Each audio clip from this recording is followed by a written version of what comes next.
Fate. Souls and Singularities by Mundatorem Chapter 108 to 110. 108.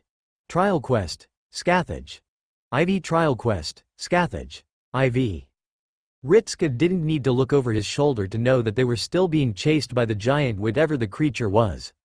He was banking on some manner of demon, failing that of Balrog, but he wasn't sure that fictional servants were a thing. At least, he hoped they weren't a thing. The last thing he needed to do was to find himself battling against other fictional monsters from books, TV shows and movies. He knew he was the slowest one here, that much was obvious by everyone having to slow down to keep pace with him. Which was obviously a very bad idea as they continued to sprint through the streets. At very human speed. In a poor attempt to get away from the giant fire demon thing. Mash. Carry me, Ritska blurted out, swallowing his dignity and waiting for the shielder to comply. Mash did so immediately, dropping behind him and lifting him up into her arms in a princess carry and channeling more speed into her legs. The effortless way she carried him and moved at superhuman speeds was rather disconcerting for him, but he wasn't going to complain about it now. Especially with his life on the line. He saw Ash spin on his heel up ahead, the greatsword in his hands glowing before he thrust it over their heads towards the direction of the creature. Ritska heard a sound akin to shattering glass, soon followed by a rumble. From the blank look on Ash's face as they passed him, Ritska could guess that they hadn't actually done much with that attack. Chancing a glance over Mash's shoulders, he felt himself pale slightly at the sight. The beast was charging towards them, taking long powerful steps which shook the earth each time they fell. When their feet rose back up, they were leaving molten puddles of lava in their wake. The beast leaned down, arm clasping around the top of a burnt-out car before raising it up and coiling its arm back. Mash. Dodge. The girl complied without hesitation, ducking to the left as the ruins of the car flew right past them, crashing into the ground and rolling on for dozens of meters before colliding with the front of a building at the T-junction they were coming upon. Ritska looked back over Mash's shoulder and saw the creature resume its sprint towards them, charging them down with a certain focus to them. His eyes scanned the buildings to their left and right, watching as they grew taller and taller before an idea sprung to mind. His eyes widened before they snapped towards the direction of Ash. Ash! He called out to the saber behind them. The servant had been occasionally slowing down to fire off a holy projectile at the creature only to watch as it powered through the blow, barely even registering it as an attack at all. The blonde servant turned towards him as they ran, giving him their full attention. Aim for the buildings, drop them down on top of it. Ash paused before he gave a single nod of the head, looking to one of the ruins on his right. The burnt-out remains of an apartment building with the top half nothing more than the skeletal remains of the inner supports. The saber swung his sword towards them, the blade exploding with brilliant white light as the attack flew through the air and crashed into the building, earning a detonation of dust and debris followed by a heavy groaning sound. As the beast rounded the corner and charged towards them, Scathage slid to a half and cocked her left arm back, bringing forth another spear summon before she hurled it forwards with all the force of a cannon shell. The spear rocketed through the air as if guided by some unseen force and slammed straight into the face of the creature. The demon stumbled back as the spear buried itself in its right eye, releasing a horrific scream akin to an explosion as it staggered and clasped at the wound. The building to its right gave a final rumble before the base of it exploded outwards. A wave of dust rolled across the street and flooded past the base of its legs as the building started to topple forwards, disintegrating as it did so. The horned head looked upwards at the noise, raising its arms in front of it as the building fell atop it. The burning form vanished amidst the sea of debris, smoke and flames. He felt Mash start to slow down, stopping when he rapidly shook his head at her. Don't stop. Keep going. He looked at the rising cloud where the creature had been. I doubt dropping a building on it is really going to do us much good. It looked pretty tough and it would be way too easy if we just took it out like that. As if to prove his words, the cloud of dust suddenly burst into flames, burning rocks being sent hurtling through the air and landing atop the street. From the haze of flames, the beast came tumbling out of it, waving their arms around and dissipating the smoke from their body before they resumed scanning the street, their head halting when they caught sight of them and their throat releasing a deep rumbling growl.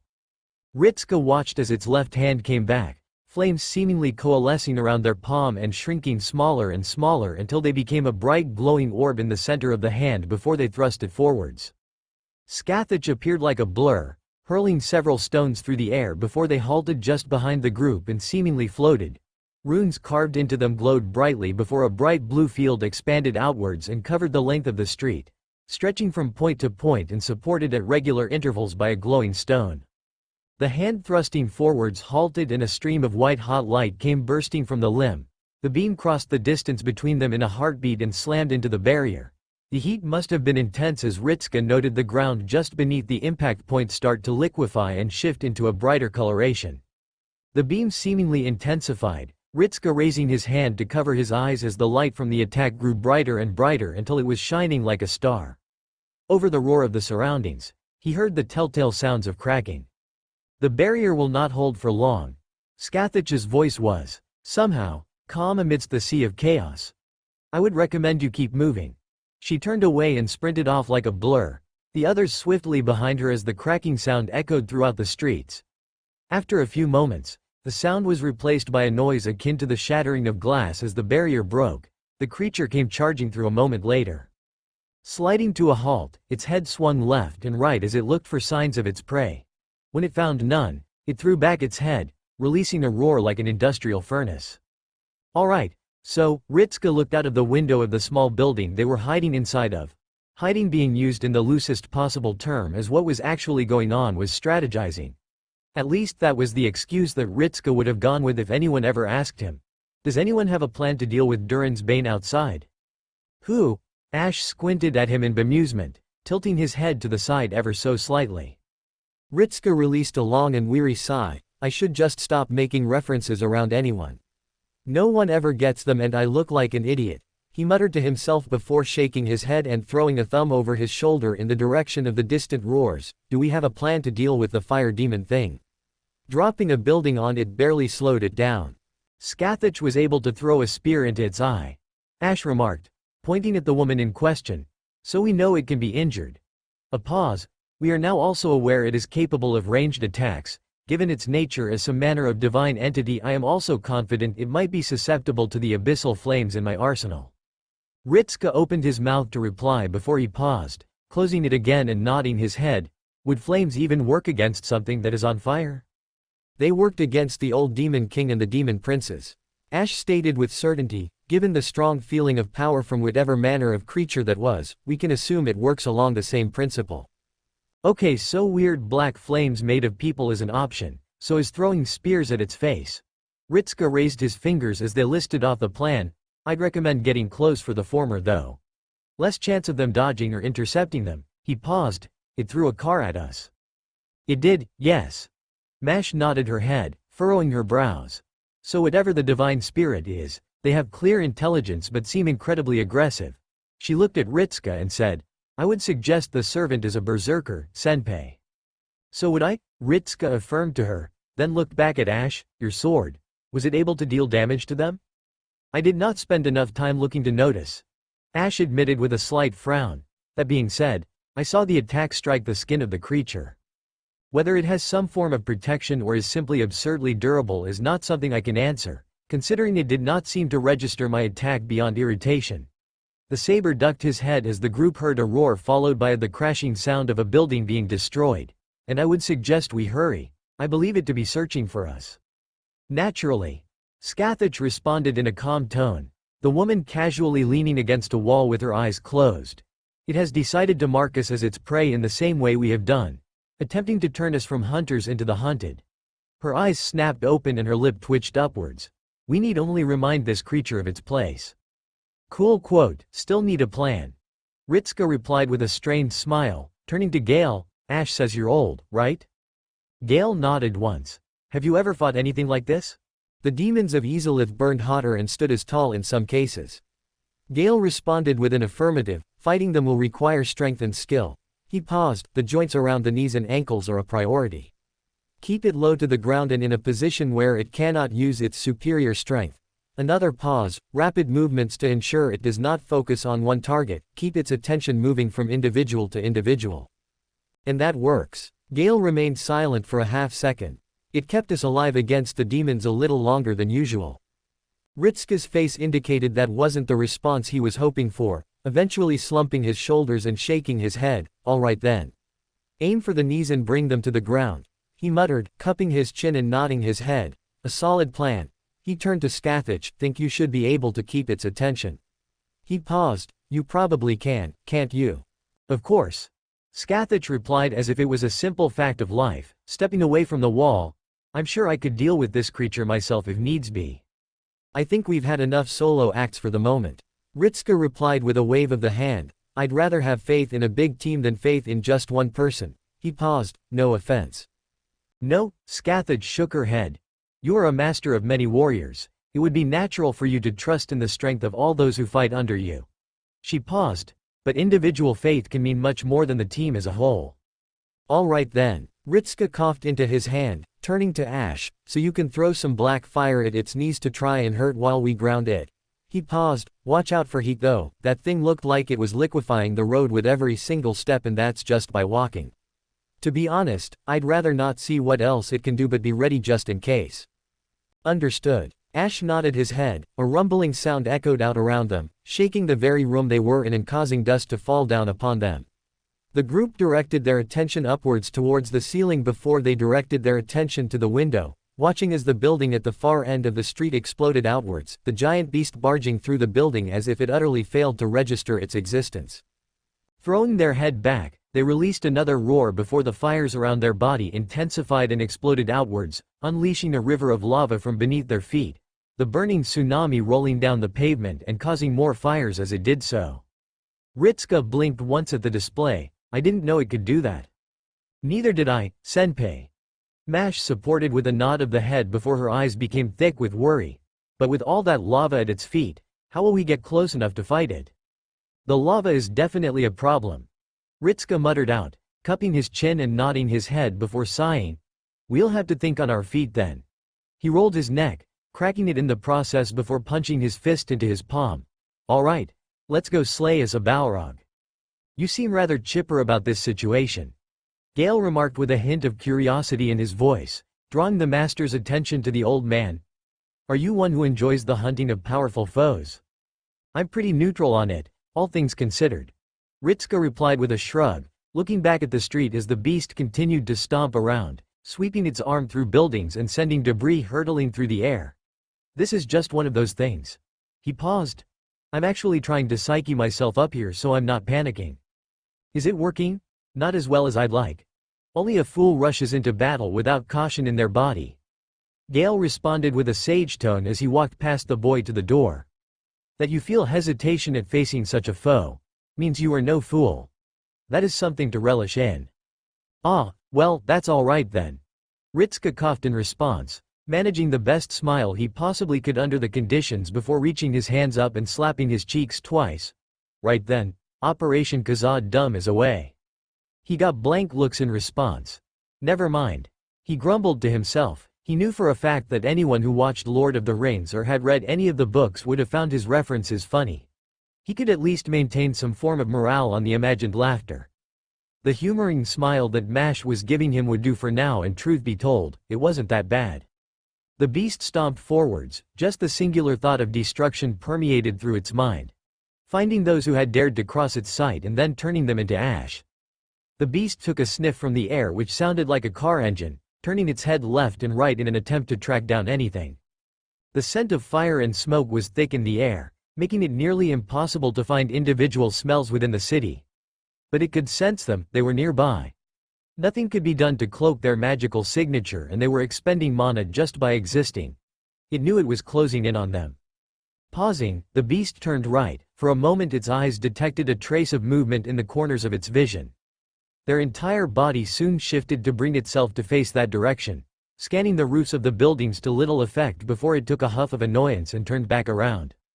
It paused, staring down at the girl with the cross shield now standing in the center of the street, the young human standing directly behind her, seemingly unconcerned with the river of magma flowing towards them, melting away at the streets as it did so. The beast's jaws slowly parted, unveiling the rows of blackened coal-like teeth, lifting its leg out of the burning river with a squelch as it did so before taking steps towards them. The pair made no effort to avoid the beast's gaze, not even an effort to move. What little sanity remained in the mind was screaming that this was some manner of trap. However, the madness soon shadowed over that hint of common sense, declaring that the prey were simply in awe of its visage and rendered utterly helpless in the face of such might. The right foot landed atop a parked car and crunched it inwards, metal screaming and hissing as it turned to molten steel beneath the servant's feet. A flash of light came from the left-hand side. The beast barely managed to turn in that direction before a crimson blur crashed against the side of their head, causing them to stumble with the blow, reaching out a hand to steady themselves and finding purchase against the ruins of a building.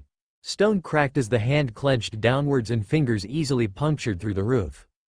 The head snapped up to the direction of the crimson light, watching as the woman with the red spear flew through the air away from them. Rage flooded their mind, shoving off the building and charging in the direction of the one who had dared to hurt it.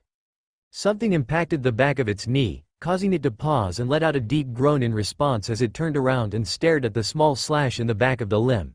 The cut briefly glowed before it faded away. The beast raised its head, seeing an elderly figure in steel armor and a red hood bring their arm back once again before hurling it forwards. A white disc flew from their hands and spun through the air before impacting the front of their knee, leaving barely a scratch in it, but it was still enough to cause a pinch of pain to run through their body.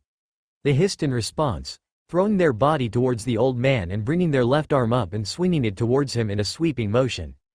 The red-hooded servant turned on his heel and jumped down into an alley as the arm crashed into the top of the building, punching through it with ease before it was pulled back and sent large chunks of brick and mortar hurtling through the sky and onto the street below.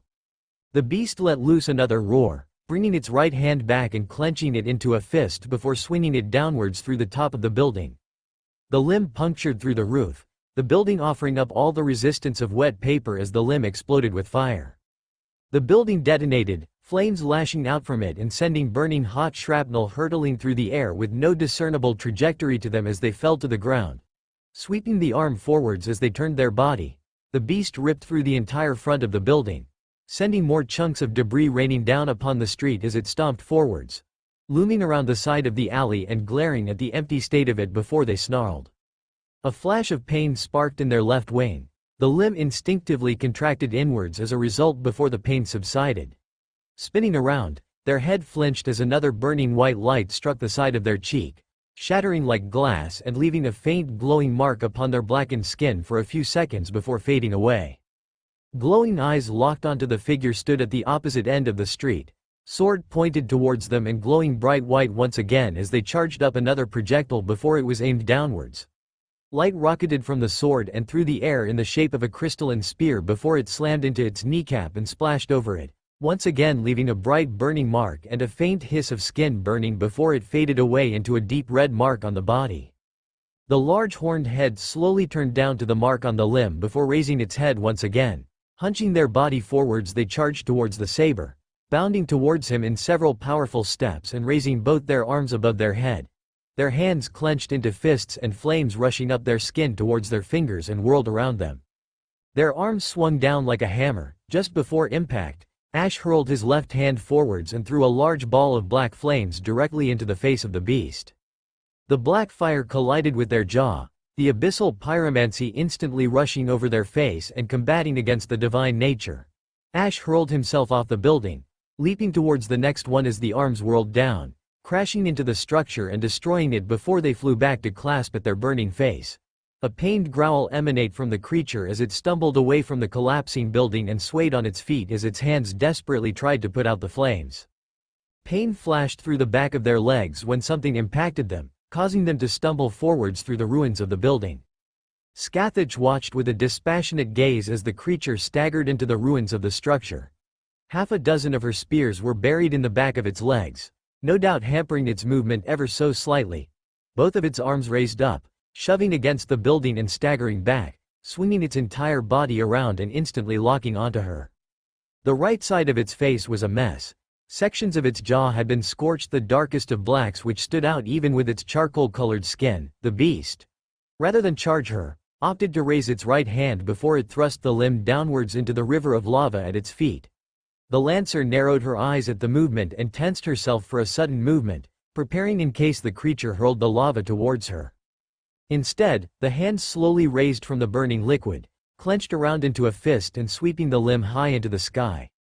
The lava in its grasp snaked through the air before it solidified in its grasp, hardening into a weapon akin to a sword. However, rather than a traditional sword, it looked more akin to a shard of jagged metal with a handle. Taking a single step forwards, the beast let out a roar as it swung the limb downwards and brought the sword down towards her. Scathach kicked off the ground and vanished in a blur of movement seconds before the sword sliced through the spot where she had been standing. The beast snapped its head, scanning the street for movement before once again locking onto Mash and Ritska at the far end. Snarling, it pulled the sword back and spun towards them.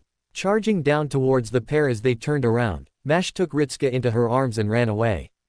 The sword in the beast's arms melted, slowly shifting its shape to become more like a spear before it pulled the weapon back.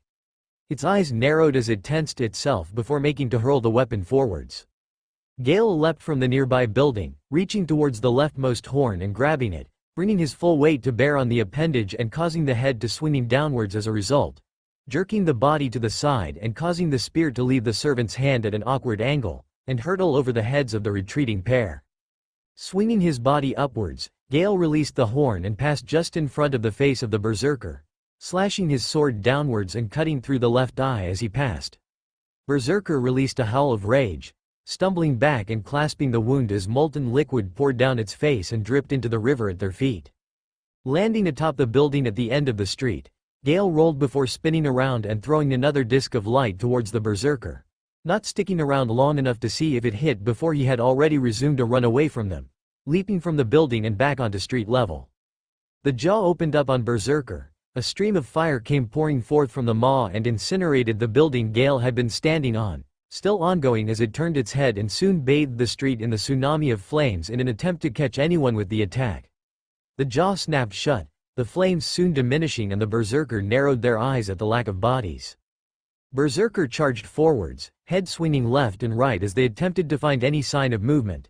They could still sense servants nearby, but it couldn't determine their location with absolute certainty. Ash watched the back of the retreating servant with his lips set into a thin line. Breaking into a sprint, he leapt from rooftop to rooftop as he approached the creature, tensing his sword arm before he threw himself from the roof of the closet building once he was in range and aimed for the rather large back. Reversing the sword in his hands as he flew through the air, he thrust it forwards and buried the weapon halfway into the upper shoulder of the berserker, earning a grunt of pain in response as he pushed up against the weapon and grasped a hold of one of the man's spikes jutting from the pack as levy. Pulling himself upwards, he ripped the sword free of the body and climbed further up the body as the large arms moved around to try and grab him. Ducking down, he managed to avoid the right hand sweeping over his head before he took notice of the rightmost wing. Narrowing his eyes, he brought his sword up before slashing down into it. The blade cut into the skin, causing burning blood to leak out from the wound and the limb in question to swing violently. Huge gusts of wind were propelled forth from the beating of the powerful wains. The fanning of the literal flames caused yet more debris to roll down the street as Ash continued to hack away at the limb in question. Bringing the sword up a final time, he slashed down with as much force as he could, cutting through the limb and causing it to fall clumsily to the ground, splashing into the lava and earning a pained scream from the berserker. Ash rushed up the back further, aiming towards the head and already bringing his sword above in preparation to stab down before he staggered on his feet as the berserker threw their body to the side, causing him to roll along the broad shoulder and over the front of the body, his left hand flying out and grasping around the left horn and causing him to dangle precariously from it. It was only because the berserker was now blind in its left side that managed to stop them from immediately locating Ash. However, the weight now clinging onto the left side of their head was not easily missed. Ash's eyes turned downwards as he watched a large hand moving towards him with the clear intention of grabbing him. Swinging his body forwards, Ash thrust the greatsword into the wounded eye. A snarl barely managed to rip free of the throat of the berserker before Ash ignited the blade with holy light. The side of Berserker's head exploded, the flash of light launching the saber away from the creature and tumbling clumsily through the air before crashing through the wall of a nearby apartment block and into one of the spare rooms. Berserker staggered away, screaming with such force as to displace the very air around their body as they clutched their wounded face, the side of their head now torn asunder and leaking orange ichor as if it were a faucet. As they staggered backwards, clutching at their face and crying out in agony, they were left utterly unprepared for Scathach flying into the back of their right leg at breakneck speeds, her body wrapped in a crimson energy with her spear pointed out in front of her, The woman slammed into, and through, the knee, punching a hole through the limb and causing the berserker to spin around and fall downwards as she rocketed through the air without even slowing down. Berserker's hands fell away from their face and clasped at the ground, falling onto all fours as their leg was rendered utterly useless in the surprise attack from the lancer. Struggling even to move the limb, let alone make an effort to stand up again. As their hands pushed against the ground, they attempted to raise their head up and noticed the crimson light streaking through the air before it did an about turn and hurtled back towards them like a comet. Growling, berserkers started to gather magical energy into their own body in preparation to use their noble phantasm and flood the entire street with lava. Before they could even attempt to do so, however, they felt another sharp pain strike their left shoulder, which earned a wince from them. Their heads snapped up and saw Ash standing in the hole he had made when he entered the building. Cocking his arm back, he then catapulted another ball of black flames through the air towards the berserker before pointing his sword towards them and firing off another spear of divine light into them, shifting their aim to target the wounded parts of their face and causing berserker to raise their hand in an attempt to block them. Scathach punched through berserker once again, this time smashing in the remaining wing at the joint and shearing it clean off the body and sending it flying through the air before it crashed into a nearby building, what looked to be an old restaurant. Berserker let out a deeply pained noise in response as they swung their arm into the lava once again before sweeping it out. Not even bothering to shape the burning mass into any discernible weapon, and merely used it in its base form. Burning globs of liquid were sent flying through the air like a shotgun blast in the vague direction of Ash, the saber in question spinning on his heel and sprinting away from the hole and further into the building as the largest of the projectiles impacted against the side of the building and burned a hole through it. Scathach slammed into their shoulder a moment later, a large groove being ripped from their body as she passed through them and sending them staggering backwards, falling onto their back with a pained groan. Anger built up within them as they resumed their efforts in charging their noble phantasm. "Senpai!" Mash alerted Ritsuka, setting him down and raising her shield in front of the pair of them. "I detect the enemy servant building up a considerable amount of magical energy. I believe they are about to deploy a noble phantasm." Ritsuka reached out, resting a hand on her shoulder to steady her, silently giving him her orders and his faith in her abilities. Closing his eyes, he sent a mental command to Ash to alert Gale and Scathach to withdraw to behind Mash in the event that the noble phantasm was explosive. Ash gave an affirmation over the mental link a moment later, soon followed by his shout on the wind. Ritsuka was able to catch sight of the saber jumping out of the top of an apartment building and then sliding down its side, using his greatsword as a way of slowing his descent by stabbing into the side of the building before he kicked off it and launched himself towards them like a missile. Scathach landed by their side in silence, soon followed by Gale sliding to a halt next to them and resting his greatsword on his shoulder. Ash struck the road shoulder first, cracking the street with his momentum and falling into a rather textbook roll which caused him to spin around and plant his greatsword in the ground to slow himself while also cutting a line through the tarmac. Coming to a halt right next to Ritsuka in a crouched position with his body facing the direction of the berserker, soon ripping his sword from the ground and standing up. Ritsuka was still staring at him with squinted eyes. "Did you practice that or something? Most of my landings are fatal." "Of course they are." Ritsuka sighed to himself, shaking his head and turning back to look at Mash. "Go for it, Mash." "Lord." Mash raised the cross shield above her head, giving a powerful cry, "Chaldeas." She slammed the shield into the ground. An ethereal blue wall exploded out from the front of the shield and stretched across the front of the group, protecting them from whatever would meet them harm. Seemingly coming in the nick of time as the berserker's body exploded, a veritable tsunami of lava around 3 meters high came rushing out of the beast's body and rolling towards them, spilling through the buildings and causing Ritsuka to hiss in response to the extreme heat that was rushing towards them. Mash grit her teeth, already tensing herself for the impact.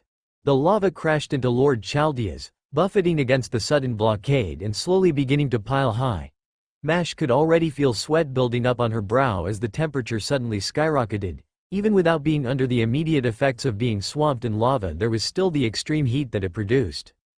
Gale meanwhile narrowed his eyes behind his hood as he watched the level of the lava climb higher and higher.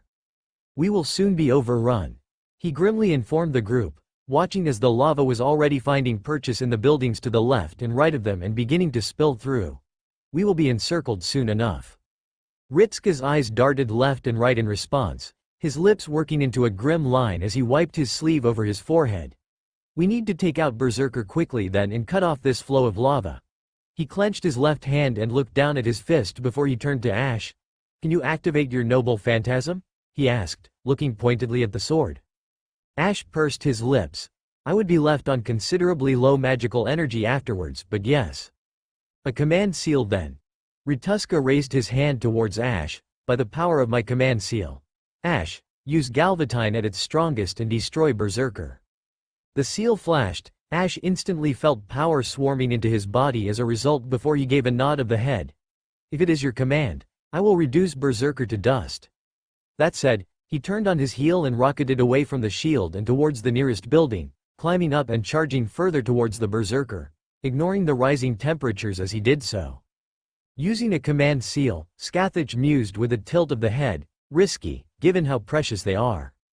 Ritska shrugged. Way I see it, we need something powerful enough that can take out Berserker through all of that magma exploding from their body. He gestured towards Scathach. When you used your noble phantasm it only took out a small part of a bridge. He paused. That and we don't have a contract so any magical energy you used isn't going to get replaced. Ho? Scathach gave him a faint smile. So you were showing concern for me were you? How thoughtful. Ritska flushed. Well that's just common sense to keep your allies around. I'm sure my being a pretty lady has nothing to do with it. You heard that. Is now really the time for this? Gale asked, looking at the pair of them before giving a shake of the head and a scoff of what could only be described as exasperation. You youngsters sure pick your moments. Ash slid to a halt atop the ruins of the apartment building he had been launched into. He could feel the building itself start to shake as the heat of the noble phantasm was beginning to eat away at the supports at the base.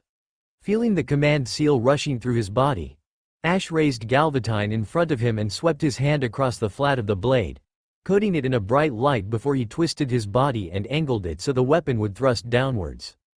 His eyes narrowed as he aimed for Berserker, hobbling on all fours and continually unleashing more lava from their bodies seemingly without end. This sword is a reflection of a cursed fate. Ash intoned as the blade glowed brighter and brighter. Berserker clearly noticed the growing power as their head soon moved to turn in his direction. Their lone eye narrowed at him as they then raised their left hand towards him and started to gather their own magical energy into their palm. Let this light reduce all who suffer to dust and be scattered into the winds. The heat around Berserker's palm exploded outwards in a concentrated beam at the same time Ash thrust the greatsword forwards. Undetan Galvatine. Light burst forth from the weapon, purest of white and rushed down in the direction of the Berserker in a straight line. The two beams of light crashed into each other and seemingly stalemated for a few moments before the noble phantasm of Ash proved far superior and punched straight through the beam all the way to the source.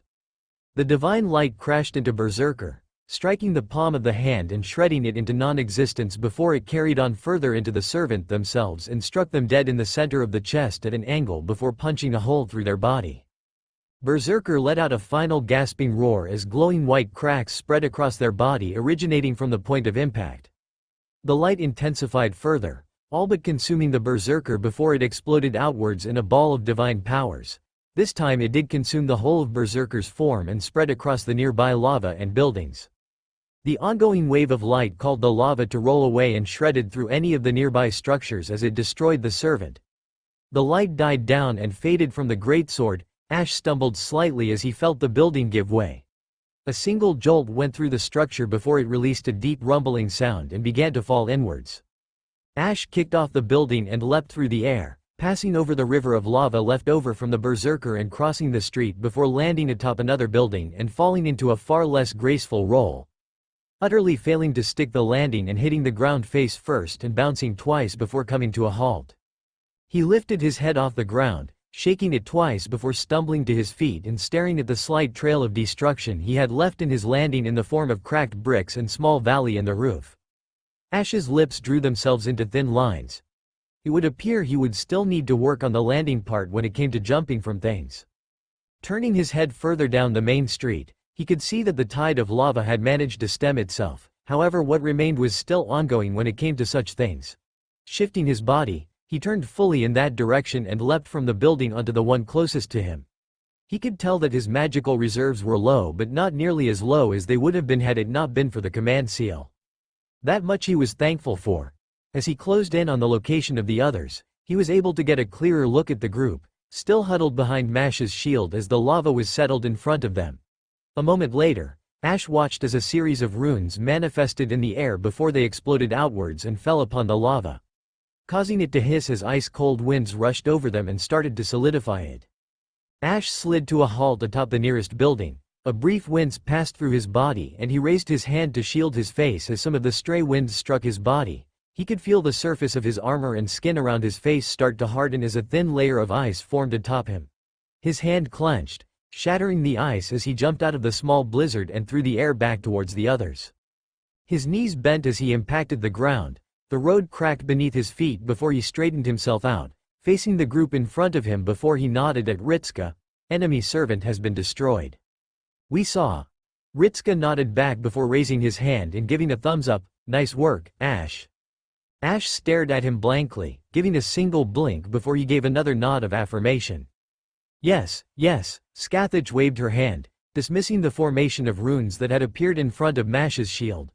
You can cut off your noble phantasm now, girl. She informed the shielder. Mash gave a breath of relief as the light cut out and she stumbled backwards, staring at the bizarre piece of modern art in the form of the frozen waves of lava. The shielder was still staring at them in surprise before she turned to the lancer. Is that really the power of runes? She asked with wide eyes before tilting her head. But the director's runes aren't that good. Ho? Scathach looked at Mash with a twinkle in her eye. So modern mages still remember the art of runes? She wondered before she dismissed. However, the two are obviously not comparable. The strength of primordial runes are beyond whatever a modern magus might craft. Giving a wave of her hand in the direction of the frozen lava, she shook her head. Something as simple as a sub-zero blizzard is child's play. Ritska blinked at her before he gave her a mystified expression. Child's play, she says? He muttered aloud, looking towards Ash and Gale. You ever? Nothing on that scale. Ash shook his head before he pursed his lips. Although Sullivan crafted sorceries that could generate blasts of cold, that talent passed to Vort, as I'm sure you remember, who could breath blizzards. Gale, meanwhile, was staring at the location the runes had been, tilting his head in a curious manner before he turned to the lancer in question. I was not aware the language of demons could be used as such. That managed to earn Scathach's attention, the woman turning to Gale and raising an intrigued eyebrow. Language of demons, you say? She mulled the words over. So in your world it was the demons who found this language as opposed to the gods. The gods and demons are of the same kin, more like cousins. Gale replied with a shake of the head. Both emerged from the flame, one more malformed than the other. Children of the Lord of Life's power gone mad. He shrugged. They had their own language and culture, not that they interacted with other lordkin and humans beyond battle. Ash furrowed his brows in thought before nodding his head, a curious development regardless. Alright, so, Ritska coughed into his hands before smiling. Balrog is dead and that just leaves one more remnant, right? He looked to Scathach to confirm the statement. The lancer nodded her head in response. Quite so. Scathach affirmed to him, one final remnant remains, and then the spirits moving into this cursed city will lose their anchors and be unable to remain. She paused, looking around the three of them for a moment longer before her face slowly stretched into a smile. On another note, you all did a very good job. She walked towards Mash, looking her up and down with a smile still on her face. That stalwart defense of yours was impressive to behold, standing firm against the power of a fallen god. Her free hand reached forwards and rested itself atop the young girl's head. There. Oh, you're patting my head? Mash blinked in confusion, although she didn't make an effort to free herself from the lancer's grasp. Once she was done fluffing Mash's head, she then turned her attention onto Ritska and strode towards him with ease, her hand already outstretched in his direction. Ritska watched the palm approach the top of his head with a raised eyebrow, unsure of whether or not the lancer was being serious. Not least of all because Scathach only had around 3 centimeters of height on him. The moment her hand fell atop his head and began to lightly fluff it, he managed to understand that she was being serious. Good boy. She praised. Your commands were suitable for a master and you showed considerable determination. This much is necessary when you fight all manner of foes. Thanks. Ritska managed to stutter a reply, wincing at the manner in which his voice came out. Although the light blush on his face seemed to further amuse the woman before she walked past him, giving Ash a blank look as he stared back at her. Good enough. She gave a curt nod of the head in his direction. Ash, meanwhile, was staring at her with a mystified expression before he looked past her towards Mash and Ritska. He stared at the two in silence before he looked back at Scathach. Why did you touch their heads? Scathach blinked at him once, tilting her head. Have you never heard of the simple concept of praise before? I understand what praise is. Ash replied back with a frown. But what does that have to do with touching someone's head? A head pat? Ritska turned to Ash, raising an eyebrow at the saber before he gave a thoughtful hum. It's basically you give someone a head pat to show they've done a good job. I see. Ash nodded his head, seemingly understanding the suggestion and slotting it away in his mind for future reference. He knew little about social norms, but he figured it might be of import to at least learn of them so as to not be confused in the future. Whether or not he used them was of no real consequence to him. The truth was that he wasn't likely to use them, but he figured it might be important when dealing with people in the future so as not to be left baffled by them. Turning away from the woman, Ash rested the greatsword on his shoulder and looked around the street in silence for a few moments before he grunted and marched forwards. We should search out the final remnant. Gale hummed in response, nodding his head in Ash's direction before turning to Ritska. This final remnant will be different from the others. It has evaded me since my summoning. I knew the general direction of the first two, but the third has left behind only destruction in its wake. Ritska blinked at Gale. Wait, seriously? Ash turned towards the red-hooded servant. What manner of damage has it left behind? Fire. Gale responded with a grunt, his bearded face turning towards the master. What manner of foe they are is not something I know. Yet if they are here, then they are another who did not meet a determined end. Another fragment of undeath which managed to evade the end, Ash muttered, furrowing his brows and rubbing his chin before shaking his head and turning to Scathach. Do you have some location for us? Forget about rushing off right now. Ritska shook his head and nodded towards Ash. What about you? Even with a command seal you still used up a lot of magical energy to take out Durin's Baw. He cut himself off, grimacing and shaking his head. Berserker. He sighed, taking out Berserker. So can you actually fight well at the moment? Ash remained silent for a few moments before he opened his mouth again. Keep in mind that if we fight and you aren't at 100%, you might end up dead. Ritska replied with narrowed eyes, and I will be very displeased.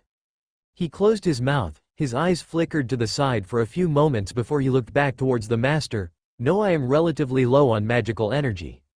I can cast a few more pyromancies, but that would be the extent of my powers. I am unable to use Galvatine's full power. Ritska gave a grim nod of the head. I thought as much, he muttered, so we're going to have to take a brief rest around here, probably atop a ley line. He turned to Mash. Any ideas? There is one further ahead, Senpei. Mash informed Ritska with a nod. We should be able to make camp there while we think of a way to find the final remnant. Scathach remained silent as the group discussed their plans, her eyes drifting towards Ash and noticing that he was similarly staring at her. The pair remained silent for a few moments before the Lancer decided to speak. Are you truly so enraptured by my beauty? Ash stared at her for a moment longer, then tilted his head. I have no way of answering that question. He admitted truthfully, then turned away from her and seemingly paused, staring at something in the far distance and squinting. Scathach turned towards the direction he was staring, then raised her eyebrow when she saw nothing. Did you spy something? She asked him. No, Ash shook his head. For a moment I believed I did, but I was mistaken. He waved his hand and looked towards Mash and Ritska. They appeared to have located something. He grunted, walking in their direction. We should make haste. Yes. Scathach nodded her head. I suppose I shall also use this as a chance to drill some skill into that head of yours, she remarked, looking him up and down and muttering to herself. Focuses on power rather than speed, brute force. Ash felt some strange phantom emotion pass through him as Scathach continued to mutter behind him. For some strange reason, there was an odd sense of foreboding about her. He turned to look over his shoulder one final time and frowned. For a brief moment, he could have sworn he had spotted a crow. Welcome to Fanfic Audiobook, your go-to place for immersive audiobooks. If you enjoy the content, don't forget to like the video and subscribe to our channel for more amazing stories. 109. Trial Quest. Scathach. Ending Trial Quest. Scathach. Ending. Ash staggered backwards, raising his sword again to protect himself from the follow-up attack. Scathach surged forwards like a blur, slashing upwards with the straight sword in her hands and colliding with his guard at the very tip of the sword, sending the weapon jerking to the side and exposing his chest. Raising her leg, she then performed a full spin on her heel and slammed a kick into his gut and sent him flying away from her and onto his back. Twirling the sword in her hands, she shook her head and lowered it. When guarding, use both hands at either end of the sword to prevent that. She informed him with a frown. It prevents me from performing that maneuver. Ash sat up, nodding his head once. I'm all for training, but try not to push him too hard. Ritska called off from the side, staring at them through an open door, his expression set in a light frown. He is supposed to be regaining magical energy to be able to fight again. Why do you think I have not attempted any fatal attacks yet? Scathach replied with a raised eyebrow aimed at the master before her lips thinned. It is more a struggle for me to hold back in any capacity. Both Ritska's eyebrows raised themselves. Mash at his side looked similarly surprised at the statement. That was you holding back, Miss Scathach? The shielder queried with a hint of shock in her voice. Unsurprising considering they had watched the Lancer all but toss Ash up and down the garden they had been camping near for the last 15 minutes. He still has his head, despite the numerous times I could have taken it. Scathach responded casually as if discussing the weather. She's right. Gale muttered from the side. The red-hooded man was sitting on the steps leading into the house. His hands were interlocking and resting on his lap as he watched the spar between the saber and the Lancer. You seem uncomfortable doing so, young lady. If someone does not learn to dodge a fatal blow early on, then they will take longer to dodge one later. Scathach explained easily, pointing the sword towards Ash. He also uses his high endurance for mortal wounds as too great a crutch in such situations. Gale merely nodded his head and fell back into silence. Ash grunted as he picked himself off the ground and rolled his shoulders, once again raising his sword and pointing it towards Scathach. He had supplied the Lancer with a simple longsword from his bottomless box. The weapon had no discernible features to it and was merely a weapon he had used at some point. For the purposes of training with a sword, it was sufficient. What was mildly interesting was that the moment she had touched the sword, the woman had been nothing shy of flawless with the blade, showing little drop in her skill when switching from the crimson spear to a humble sword. Now then. Scathach turned towards the saber and narrowed her eyes, already tensing herself. We may continue again. She rushed forwards, holding the sword in a reverse grip and sprinting at the saber with the blade aimed at gutting him. Ash turned Galvatine downwards and angled the sword. There was a clang as the sword weapons collided and Scathach's sword was redirected away from him. Twisting the sword in his hands, Ash raised it up and attempted to go on the offensive, bringing the sword upwards and slashing downwards at her shoulders. Gale released a disappointed sigh in the background. The old knight had already seen a dozen ways that was going to go wrong. And indeed it did. Scathach raised her sword back into a normal grip and swung across, pushing the greatsword as she did so and causing it to fall just past her body and bury itself in the ground. Her left hand clenched into a fist and swung towards Ash's side. Her knuckles slammed into his kidneys and caused his body to jolt on instinct before she reversed the sword again and swung it back upwards, crashing the pommel of the weapon into the bridge of Ash's nose and staggering him away from her, releasing his greatsword as he did so. Scathach sighed and lowered the sword, shaking her head at him. You should have used your weight and pushed me with your shoulder after redirecting my blow. She chided with a mild frown. Your preference for powerful slashes works against slower opponents, not one who can make rapid movements even at close range. Ash merely nodded his head at her. Alternatively, you could have released a burst of flames from your sword and forced me to retreat the second I got close to you. She went on, lowering her sword arm and shaking her head. Small cuts and light damage can accumulate and cause just as much harm to your opponent as deep wounds. The saber thinned his lips before he gave another nod of the head.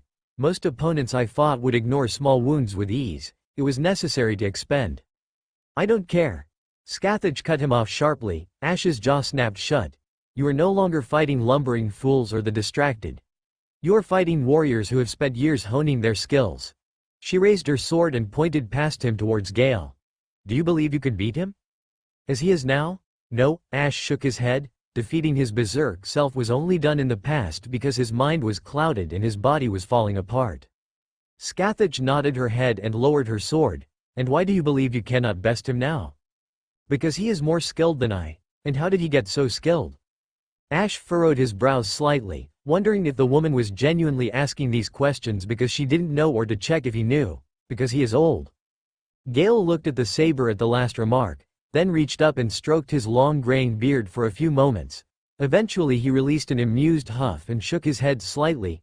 Scathach raised a lone eyebrow at Ash, seeing if he was going to add anything onto that answer. What else? He has fought a variety of opponents. Exactly.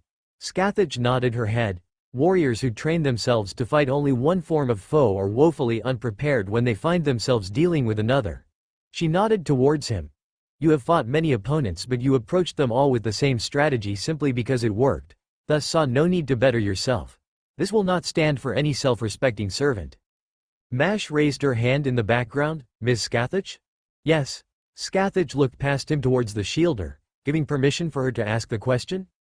Mash lowered her hand and pursed her lips. Wouldn't Ash-san forget all these techniques if he were to die? She winced at the way it sounded. Not that I'm saying he will, but isn't the servant summoned from the throne a fresh version? Ritsuka looked at her. But don't most of the servants at Chaldea remember meeting us? Mash paused, then widened her eyes. Ah, right, they do. She shook her head at Scathach. Never mind, sorry. Scathach watched the shielder with a hint of puzzlement before she slowly turned to face the saber, his back facing the two still inside the house, and studied his expression. Her eyes narrowed slightly. The throne? She whispered in low tone, betraying intrigue. Do they not know you are? They do not. Ash responded in a low tone before he narrowed his eyes at the woman. For that matter, I am curious as to how you. You think I cannot tell the difference between an undead summoned as a servant and an undead servant? Scathach mused with an accusatory glance. Now that I have spent enough time around the both of you, there is a faint difference between yourself and the red-hooded one. She elaborated, then inclined her head slightly, so they do not know. I would prefer it be kept that way. Scathach stared at him, then shrugged. Your preferences are none of my concern, but I have no reason to tell them. She replied as she stepped away from him. Do as you will. The sword was raised once more. Now then, we can beggy. Ash rushed forwards before she had a chance to finish. Her eyes remained unsurprised at the tactic. She sidestepped the slash with practiced ease, then watched as Ash twisted the sword in his hand and brought it upwards towards her. The woman leaned to the side with the sword passing just inches from the front of her face. Swinging his entire body in her direction, his left hand swung forwards in a clumsy punch aimed at her gut. Scathach watched the form and frowned, raising her hand and twisting her body to the side while grabbing his wrist. She spun around and pulled the saber over her shoulder, slamming him into the ground with a heavy thud and indenting the grass. At least you used your hands this time, she allowed with a sigh. Still, not enough. Ritsuka leaned towards Mash. This is her holding back? Mash nodded her head. Scathach in the Celtic legends was notoriously difficult to reach in the Land of Shadows, and even those who did would find her training incredibly hard and sometimes fatal. The girl explained, she is probably holding back because we have to find the last remnant, and using fatal training on an ally would be problematic. Seriously? Ritsuka sounded mildly disunited at the thought as he crossed his arms and watched the display with thin lips. Celts are pretty hardcore. I believe Verndari-sensei did a similar task, Mash revealed, earning a surprise from the boy. He said he was in charge of training the knights who wished to serve in the king's court. If they could beat him, then they would pass; if they didn't, then they would die. Ritsuka looked at Mash oddly for a few moments. Wait a minute, aren't you? He exclaimed with wide eyes as he recalled Mash was training with the knight. Ah, no, Mash waved her hands, shaking her head. Verndari-sensei said that he wasn't going to kill me because he knew you wouldn't approve. Damn right I wouldn't. Ritsuka relaxed slightly, exhaling and shaking his head, turning back towards the fight just in time to see Scathach nail Ash in the throat with a high kick before she ducked low and swept his legs out from underneath him. Is this training or bullying? Training. Gale replied from beneath them. The pair looked down through the doorway to the back of the knight as he watched. She's teaching him how to fight against smart opponents. He reached up and scratched his beard. Smart and understandable for him. By the time he was walking around, there were few of sane mind left. Ah, right, you know Ash, don't you? Ash, yes. Gale nodded his head. I sent him to the painted world of Ariandel and we journeyed to the ringed city in search of the pigment. Ritsuka decided to bite the bullet. Ash explained that finding the pigment meant dooming the city. It does, yes. What? Ritsuka thinned his lips. What was it like there? It was the home of the pygmies, but it had been many an age since they last spoke with the world. Gale responded slowly. Madness was starting to grip them, alongside the curse. A pause. Perhaps they might have recovered, but perhaps not. The city existed to protect Filianor and was hostile to all others who would visit without permission. So, Ritska reached up, scratching his hair. It was full of hollows, right? Hollows, Gale murmured, not in the traditional sense. There were still many denizens who remained alive, locked away inside their homes and the priests, but the city was on the cusp of doom regardless. The old man's voice turned grave. The archdragon Midir was on the cusp of corruption and the world was collapsing. Time was askew with remnants from each era leaking into it. The deep, the abyss and the first of the branded lurked in the streets. The old man slowly looked over his head. There are some places in the world that do not deserve to be saved. That was one such place. A pause. Besides, whatever hope the city might have had lay with the pygmy lords, and they were no longer a factor. He turned away. Not after I consumed their blood. Huh? Your ears do not deceive you. Gale replied. I took in the blood of the dark soul for the pigment. I became quite a monster, although you say you have encountered me before as such a beast. Ritska cringed slightly, that's a little disturbing. Yes, I suppose it is. Gale admitted with a shrug of his shoulders. However, he didn't sound as though he cared in the least about what he did. I don't feel strongly about it either way. I did what my task demanded of me, nothing more and nothing less. Ritska titled his head slightly. That line of thinking sounded weirdly familiar to him. Scratch that, it was the exact same line of thinking as Ash. Whether or not the ringed city was some sort of hellhole, people still lived there, and the pair of them made it sound like they would have done the exact same thing if it was a thriving city. He might have been wrong, and deep down he really hoped he was wrong, but at the same time, he knew Ash's personality. Someone who would do whatever it took for the greater good, or whatever his opinion of the greater good was at the very least. So what? An explosion sounded off in the distance. The heads of everyone snapped upwards in the direction of the boom. Then they raised their arms as the shockwave struck. It wasn't particularly powerful, but it was still the fact that a shockwave existed to begin with, indicating that it had been a rather powerful blast. Mash shot to her feet, shield manifesting in a split second and rushing out of the house and raising her shield up. Senpai. What the heck? Ritska exclaimed, placing a hand over his ears from the faint ringing before he lowered them and stared off in the distance, watching as a thick obsidian-colored pillar of smoke rose up into the sky. The smoke flickered as bolts of yellow lightning shot through them, accompanied by the sound of rumbling thunder. The group watched as another of the distant burning apartments was struck by something and slowly started to collapse downwards into the ground in a cloud of dust. Is that supposed to be our remnant? Ash asked as he got back to his feet, rolling his shoulder and wincing slightly before his face steeled itself. It would appear to be involved in mindless destruction. Or combat with something. Scathach finished with a raised eyebrow. Quite what it would be fighting that would cause such a large display of power is curious indeed.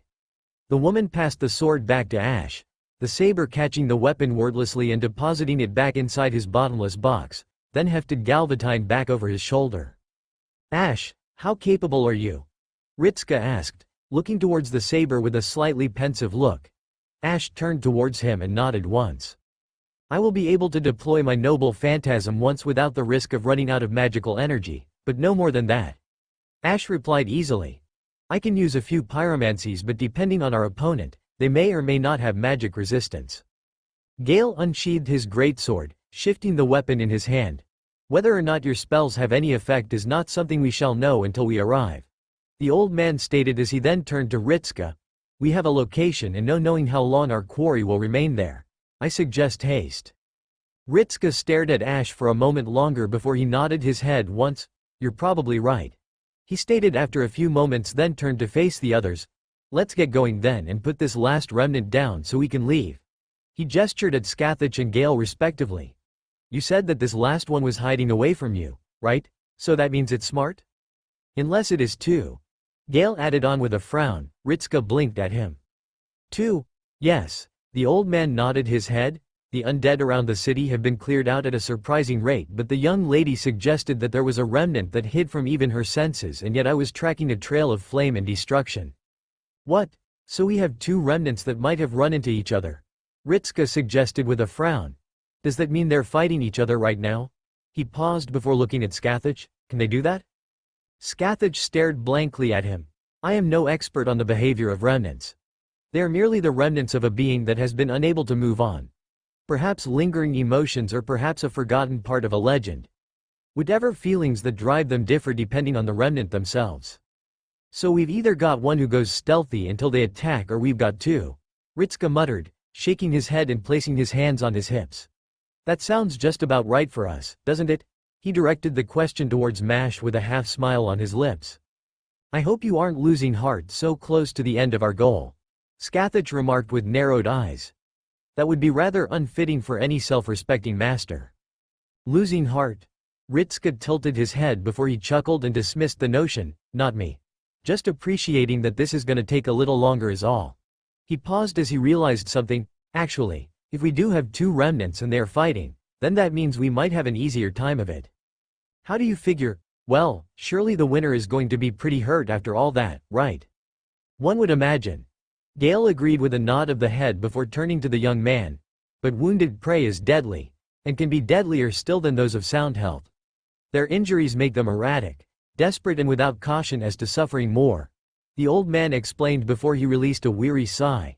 To say nothing of the manner of foe we face likely being one of the old faith. Mash blinked at him. How can you, wordlessly?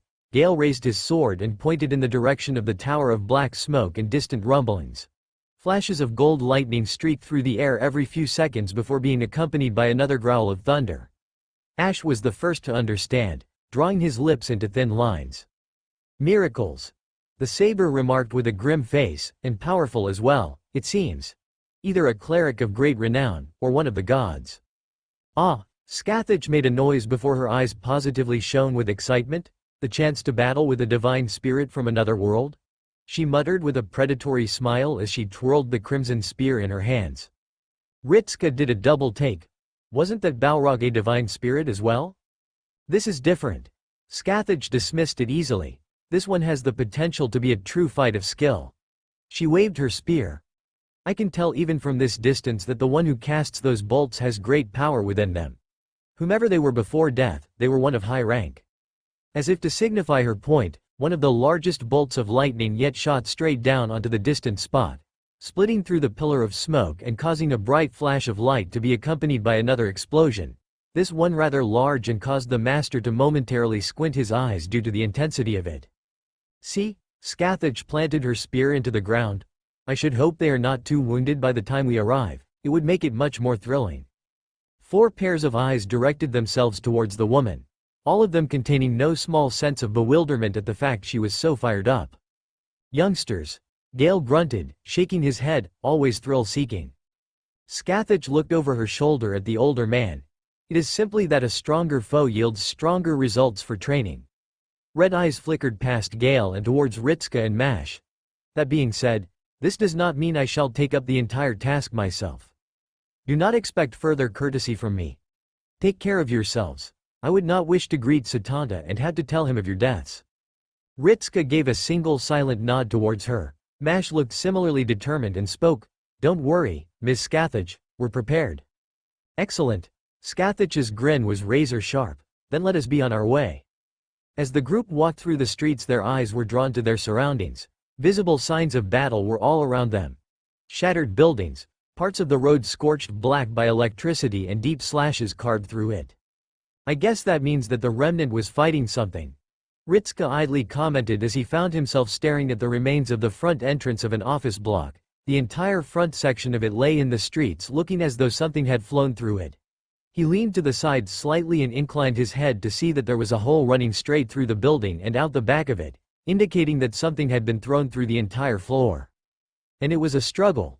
Gale added on, looking down at a gash in the road and crouching down over it. Running his hand over the edges, a large sword wielded with great power. Ash turned to Gale. How can you tell? Gale pointed at the cracks at the side of the slash and the rubble moving in a linear pattern. A sharp blade would have cut through this as if it were paper and would not have been so deep. The man replied, standing back up. He continued to walk forwards, examining the signs of battle before he came upon a van with the side punched inwards. The old man ran his hands along the indentation and released a hum. There was a struggle here. His hood turned downwards and looked at the cracks in the road, all of which had the same shape as the sole of a boot. They were big too. He added on, placing his own foot inside one of the prints and noticing it was considerably larger than his own. A lordkin then. Ash agreed, or one who had a powerful soul in life. Lordkin would be my guess, considering the display of miracle power we saw from a distance. Gale muttered, unless it was the lordkin who was trying to defend against a larger opponent. In which case it would be more difficult. Ash added on with a frown, cupping his chin, I hold no advantages when fighting purely human foes. Those with some measure of blessing from the divine or another mystic source are easier for me to slay. Battles are never easy, merely less strenuous. Gale corrected him with a withered voice before he looked up ahead, nodding towards the rest of the street. There was movement as well. The fighting was not contained to a single spot. No, it was not, Scathach corroborated, walking forwards with a quiet clacking of her heels. They both displayed some impressive dexterity. She remarked as her eyes raised themselves skywards towards the top of an apartment building that had been punched inwards by something.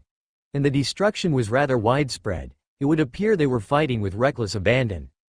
The remnant perhaps? Gale suggested. Those we have encountered thus far displayed little in the way of sense.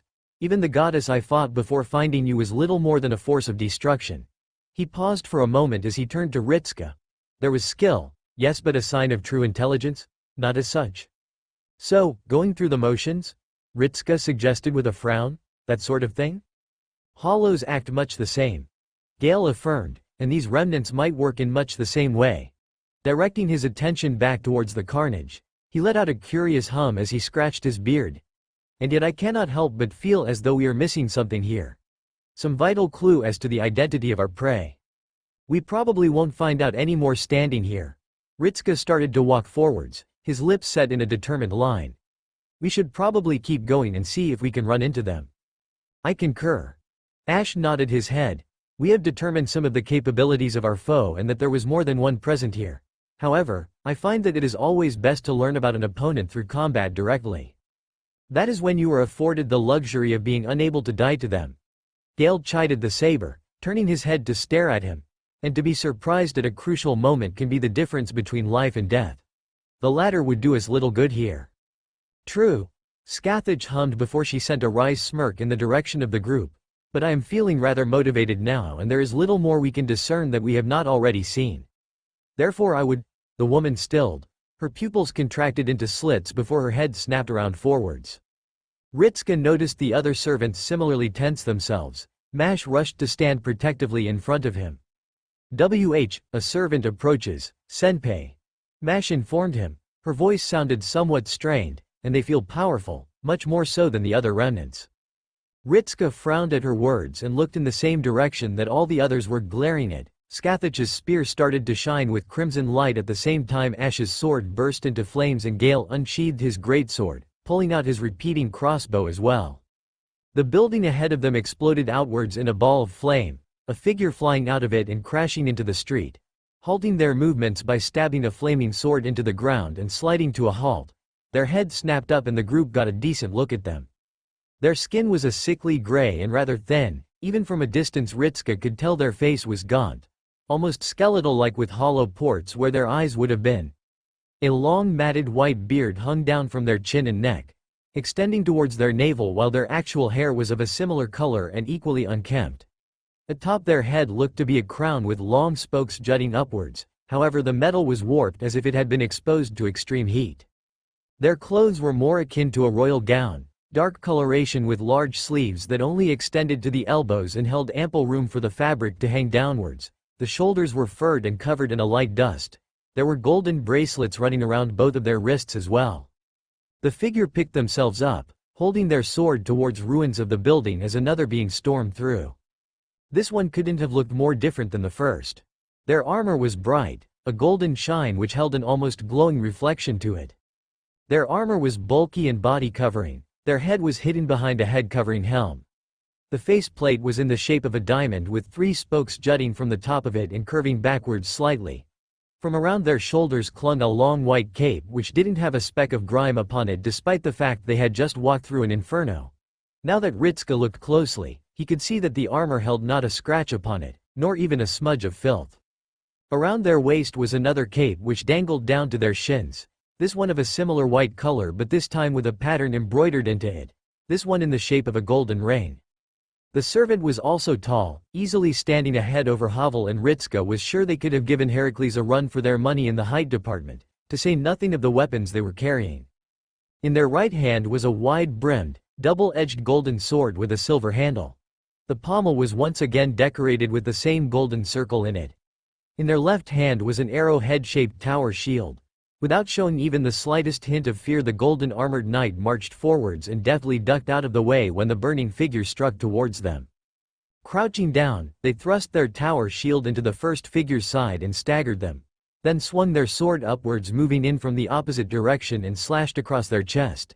As they did so, they thrust their right shoulder forwards and cracked it against their opponent's face and launched them away before charging forwards, raising their shield up and then slamming into their opponent and knocking them into the ground. Stepping over them, they reversed the sword in their grip and then raised it upwards before thrusting downwards. The weapon punctured through the chest of the robe-wearing servant with a sickening splat, and Ritska could hear the sounds of the road crunching as the sword clearly went through the victim and into the street itself.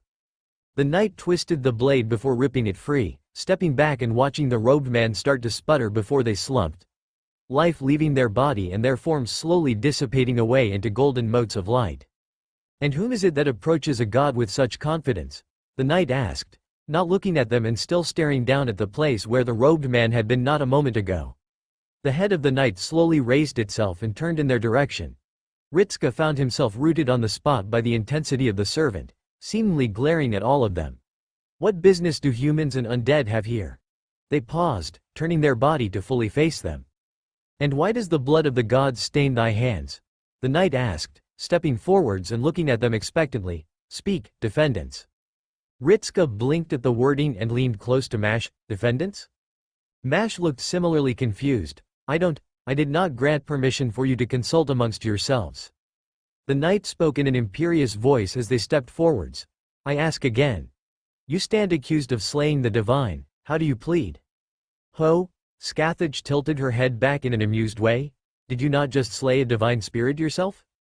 "A courtesy to my nephew, whom did not deserve to be seen in such a state by lesser beings." Their voice contained an audible sneer which left Ritska with no mistake as to who those lesser beings were. "Do not distract from the question, wench. Your hands are dripping in the blood of your betters, more so than the creatures who accompany you." Their head inclined in the direction of Ash and Gale. "Should you plead for mercy, I will offer you a swift death." Scathach merely snorted at the proposal. "I should think not. I doubt you are capable of such things, divine spirit." "That is no mere divine spirit," Gale whispered. "That sigil, it is the way of white." The head turned towards Gale. "Dare not speak the name of my faith again, undead. For you to utter its name dirties it. What business does the All-Father have here?" "The who?" Ritska choked out. Scathach looked at Gale in similar surprise for a moment as well before her eyes fell back onto the golden knight with intrigue. "I dispense justice and remove the stains from the gods' graces, as you should well know," the knight replied easily, then turned towards Ritska. "I lay the charge at your feet now, human. You stand accused of consorting with god-slayers and undead abominations. How do you plead to this crime?" "Crime?" Ritska frowned. "I don't think I've done anything wrong by." "Your own opinions mean nothing." The knight shut him down almost immediately. "You do not think. You adhere to the commands of the gods. Did you knowingly interact with, and aid, god-slayers and undead?" "Yes." Ritska nodded once, already seeing where this was going. "Then you have admitted your crime." The knight's voice turned icy. Their grip on their sword tightened to the point their armor began to groan. They raised the golden sword and pointed it in their direction. "By the law of the gods and of the flame, you stand accused of consorting with enemies of the gods willingly. Your admission has been noted as defiance, and I will carry out the due sentence at once." Their swords started to crackle with golden lightning. "In the name of Lord Gwyn, King of the gods and ruler of Anor Londo, I, All-Father Lloyd, Chief of Justice and God of the Cast, shall dispense judgment upon you." "A god of justice?" Scathach mused, tilting her head slightly and narrowing her eyes. "I shall assume this justice is that the gods are right in all matters?" "Your mockery will only serve to worsen your punishment," Lloyd replied in a cold voice as he marched forwards. The gods stand above the likes of you and your kin. Our understanding of the world is as far from yours as the sky is from the ocean. Be careful. Gale warned Scathach as he started to walk to the side, keeping his crossbow aimed at the god. Lloyd was revered for his undead hunts and his order of knights. Whatever he might be, Scathach's aura visibly flared, unleashing a brief whirlwind from her body. It is not the justice of the gods I answer to. Yet it is the justice of the gods you will die to. Lloyd replied before he tensed himself, armor creaking and hunching over slightly before rocketing forwards in a blur, much faster than he truly had any right to with armor that bulky and a form that large, effortlessly clearing the distance between them in a single step. Scathach reacted first, stepping backwards and avoiding the wide sweeping attack from the god, the tip of the blade just barely passing by the front of her person as she spun around and thrust towards his exposed torso. The spear clanged off the front of his armor without so much as scratching him. Scathach frowned ever so slightly, then her eyes darted to the side as she saw him swinging his shield around towards her. Jumping up, she raised her legs in the direction of the shield and kicked off of it the moment it came close, using the momentum of his shove to send herself skywards and flipping through the air. As she did so, she waved her hand and manifested dozens of crimson spears and launched them all towards him. The god stared up at the attack and didn't so much as make an effort to move as they struck. All of the spears struck his armor and bounced off of it, making nothing more than a tapping sound as they hit. Some form of protection then. Scathach merely stared as she landed back on her feet at the far side of the street and narrowed her eyes. Lloyd didn't even turn towards Gale as dozens of crossbow bolts impacted against his back and failed to even put a hole in his cape. Spinning on his heel, Lloyd thrust his sword towards Mash and Ritska. The demi-servant raised her shield high and braced herself for the impact. She released a startled gasp as the blow struck with much more power than she should have been expecting, sent skating backwards and taking Ritska along with her as she did so, the boy using her as a brace to keep himself standing up, gritting his teeth as his own feet scraped against the road. Lloyd charged forwards, spinning and raising his shield at Scathach and blocking another barrage of spears before resuming his run as though nothing had happened, bringing up his sword and swinging downwards towards the girl. Mash released a cry of exertion as she swung her own shield up and met the attack head-on. Her knees instantly bent the moment the attack landed, the road cracked under her feet. The god pressed further down before he stepped backwards. Galvatine sliced through the air in front of him before being swung towards the god's chest. The blade was locked against Lloyd's golden greatsword and halted, Ash's face showing visible strain when Lloyd started to push backwards. "This sword," Lloyd growled, "the sense of a divine soul lingers within it, you savage creature," he exclaimed, swinging the sword wide and sending Ash's arm upwards along with his sword, then stepped forwards and thrust the tip of his shield in an uppercut motion and struck the saber dead in the chest, sending Ash rocketing through the air and crashing into the third floor of the building behind him. "To dare slay a lordkin and use their soul for yourself. You're unworthy of walking within sight of them." He raised his shield almost lazily. Gale's greatsword struck against it with a dull thud before Lloyd pushed the sword away with trivial movement, swinging his own sword down to decapitate the old man. Gale ducked under the blow and slashed upwards, his sword scraping against Lloyd's armor and doing nothing to the god once again. The divine spirit paused when something struck his back, turning around as seeing Scathach recover herself from her surprise attack. The blow did not even cause the god to flinch before he released a grunt akin to disgust, then raised his foot up. The limb crackled with lightning before he stomped downwards. The moment the sole of his foot touched the ground it exploded with lightning. Gale and Scathach leapt away from the detonation as it ripped apart the street and sent stray bits of debris flying in all directions. "They can't even scratch him," Ritska muttered as he looked from behind Mash with a worried expression. "Maybe it's like Heracles and needs an erranked attack?" "It's possible, Senpai," Mash conceded with a nod of the head, "but we won't know until we try." The pair turned their attention back towards Lloyd as he re-engaged Scathach and Gale. The god proved to be rather skilled with a blade as he was able to contend with the pair of them at the same time. However, for the most part he ignored Gale and focused on Scathach, the lancer clearly being the one he considered the greater threat. The fact that all of Gale's attacks had failed to even so much as put a crinkle in his cape, Ritska was inclined to side with him. Lloyd paused as he locked weapons with Scathach, using his greater weight and strength to push her aside before he raised his shield up high and turned around. Ash's spear of light launched from his sword slammed against the shield and shattered upon it. Ritska noticed something as it did so. The arm had shuddered slightly when the attack hit. Scathach slamming into his back at full pelt hadn't so much as caused him to flinch, yet Ash's attack caused a physical reaction on him. His eyes widened. It's the rank, or it's magic or something, he realized, then sent a mental command to Ash. Whatever it is you're doing, Ash, keep doing it. Yes, Ritska. Lloyd was clearly not amused as he spun around and released a buffet of wind in the face of his opponents, and swept his shield arm forwards and upwards. The shield dissipated into motes and his hand exploded forth with a bright light before slinging the light forwards. The orb swiftly grew until it formed a large spinning ring headed straight for the saber and still growing as it flew. Ash widened his eyes and hurled himself from the building before the ring of light struck. The size had grown so much that it was able to cut through the entire building at an angle with ease, blasting through it and causing it to slide forwards and downwards, Ash rushing away to avoid being caught in the falling debris.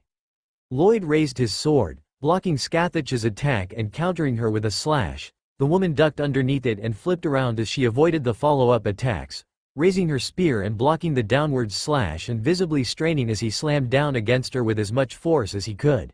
The attack released a shockwave and indented her feet into the ground. His head snapped up as he tried to shove her back, Scathach managing to loosen her hold and twirl the spear to the side as he did so, sending him stumbling past her as he attempted to correct himself. He barely managed to do so, turning around and swinging upwards, parrying away Ash's strike that had been poised to bury itself in his back. "Kerr," he hissed, kicking out and slamming a boot into Ash's gut. The saber slid away from the attack, his boots scuffing against the pavement as Lloyd lowered his leg. He made to advance when Ritska called out. "His protection has a limit," the master informed the group. "I think it only goes up to a certain mash." He cut himself off, ducking behind the shielder as a bolt of golden lightning impacted against her shield and washed over the pair. Scathach, however, had already gotten the message and smirked. "Not so untouchable perhaps?" she mused with a wry smile as she jumped backwards and launched a fresh wave of spears at the Lordkin.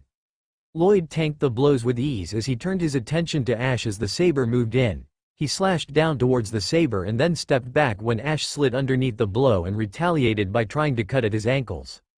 He then rolled away when Lloyd raised his boot upwards and stomped downwards in an effort to crush the saber's head. Bringing the sword back around, Lloyd swung again and found himself blocked by Gale, who was visibly staggered by the power of the blow. He shoved the older man away and thrust down towards Ash once again. The saber raised his sword at an angle and caught the blow as a glancing thrust, the weapon shooting just past his armor. Ash stepped into the guard and brought his sword up. Lloyd released a growl as Ash swung upwards before his arms shook as he struck against the tower shield again. Lloyd shoved him backwards before stepping forwards and bringing the sword upwards to try and finish the saber. Scathach's leg came in from the side, striking against the flat of the sword and causing it to wildly overshoot the saber and crash into the dirt just next to him.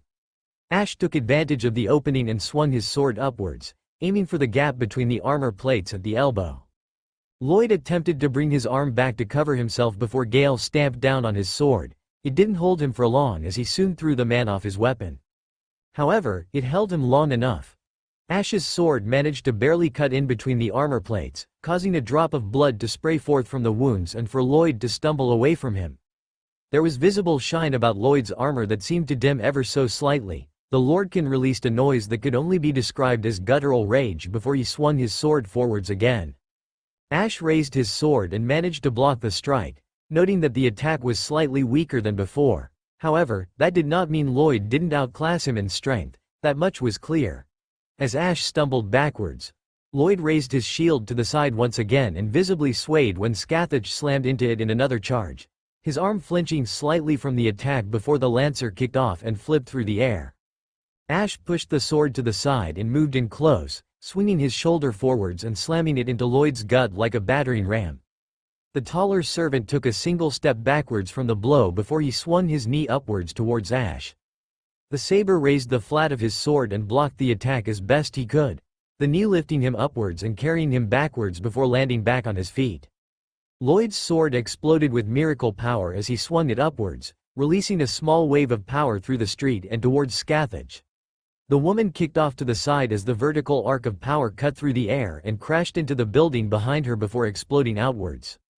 The lancer rushed in like a blur as Lloyd rushed forwards to meet her head-on. then found himself jerking backwards as something snagged around his cape. His head turned to the side just in time to see Ash stab Galvatine through his cape and hold him in place.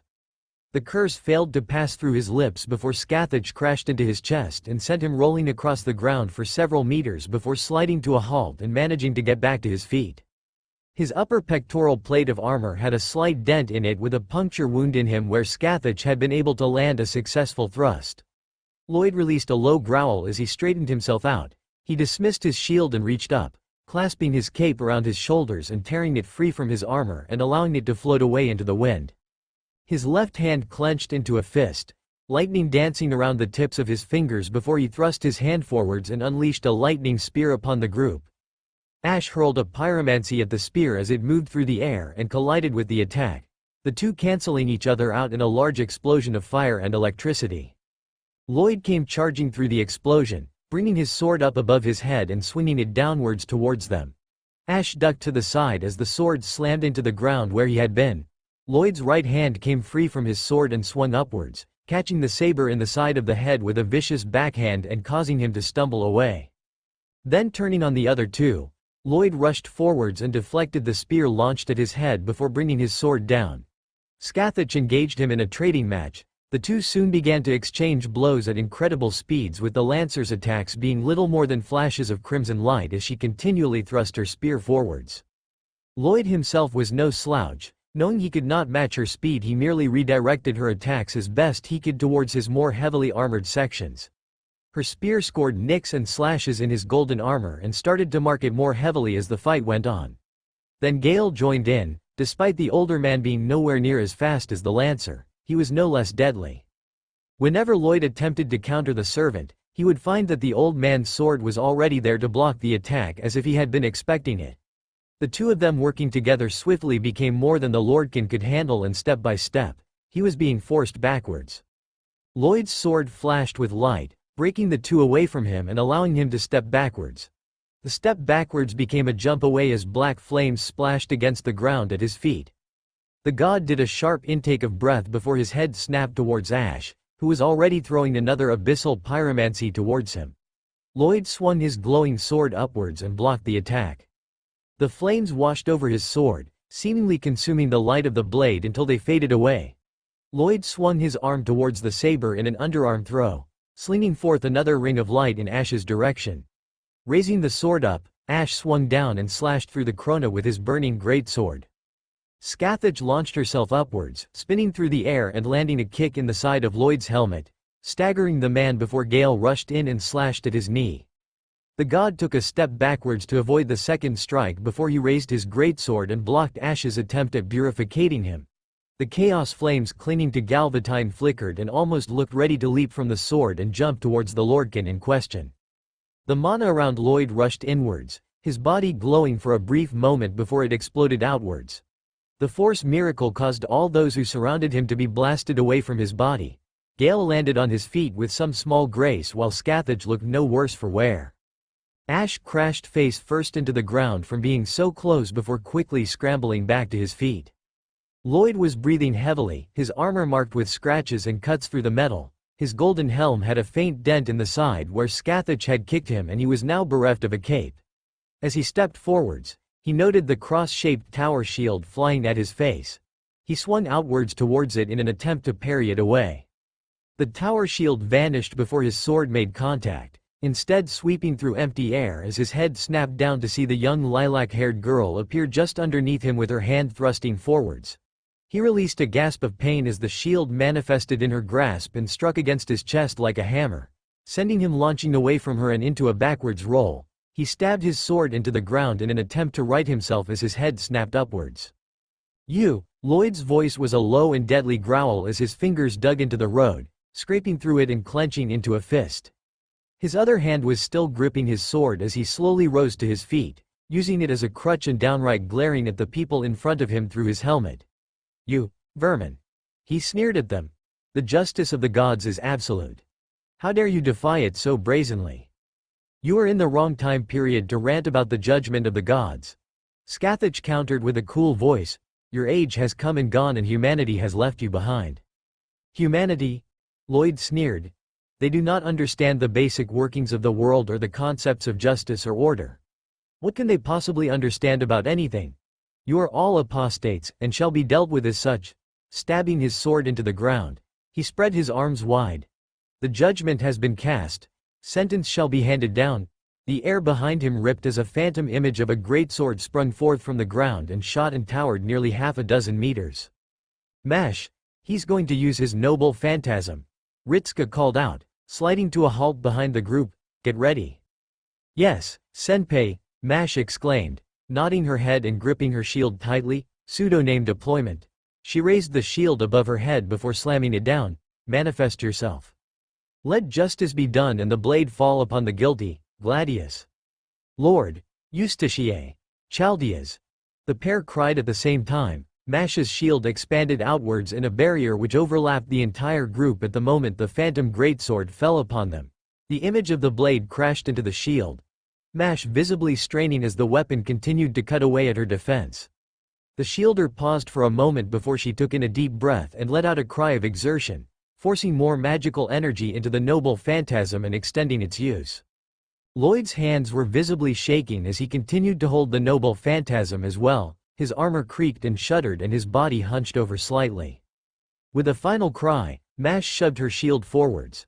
The light released by the sword flooded back down the opposite end of the street in the direction of Lloyd.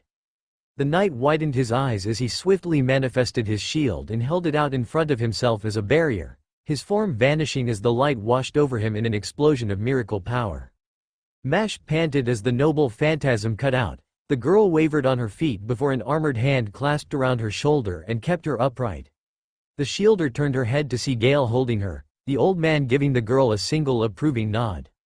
Quite the defender you are, young lady. He spoke with a soft tone, patting her twice before turning his attention forwards and stepping past her. I suspect we shall not be done yet. The uncle of Gwyn would not be so easily felled, even with his own attack. Lord, Gwyn, a pained voice echoed out through the smoke.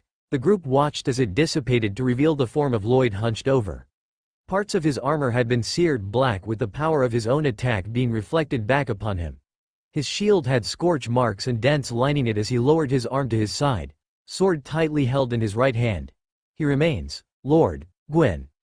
Lloyd spoke slowly, every word sounding as though it was a task to merely get them from his mouth. My. Scathach tilted her head and stepped forwards.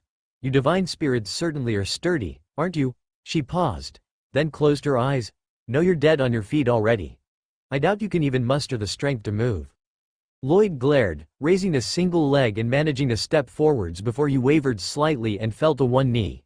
His greatsword stabbed into the ground, keeping him upright while he panted ever so slightly. The Lordkin did a sharp intake of breath as he forced himself back to his feet. It was a slow process as he did so, groaning in pain before he was eventually able to stand back up, although he shuddered ever so slightly as he did so. I will not die on my knees before apostates. Lloyd growled, flooding strength through his body as his form glowed ever so slightly. A circle formed underneath him and rushed upwards. Healing miracle, Ash called out, rushing past Mash and slinging his arm forwards, hurling the black fireball towards the Lordkin. Lloyd raised his sword and swung to the side, deflecting the attack away from him. Ash frowned and raised another pyromancy, slamming it into his chest and allowing the spell to enhance his strength. You undead scum. He sneered down at the saber, daring to fling your perversion of dark towards me. He growled and rushed forwards. His greatsword swung upwards at the same time Ash swung downwards, the two clashing against each other and locking blades.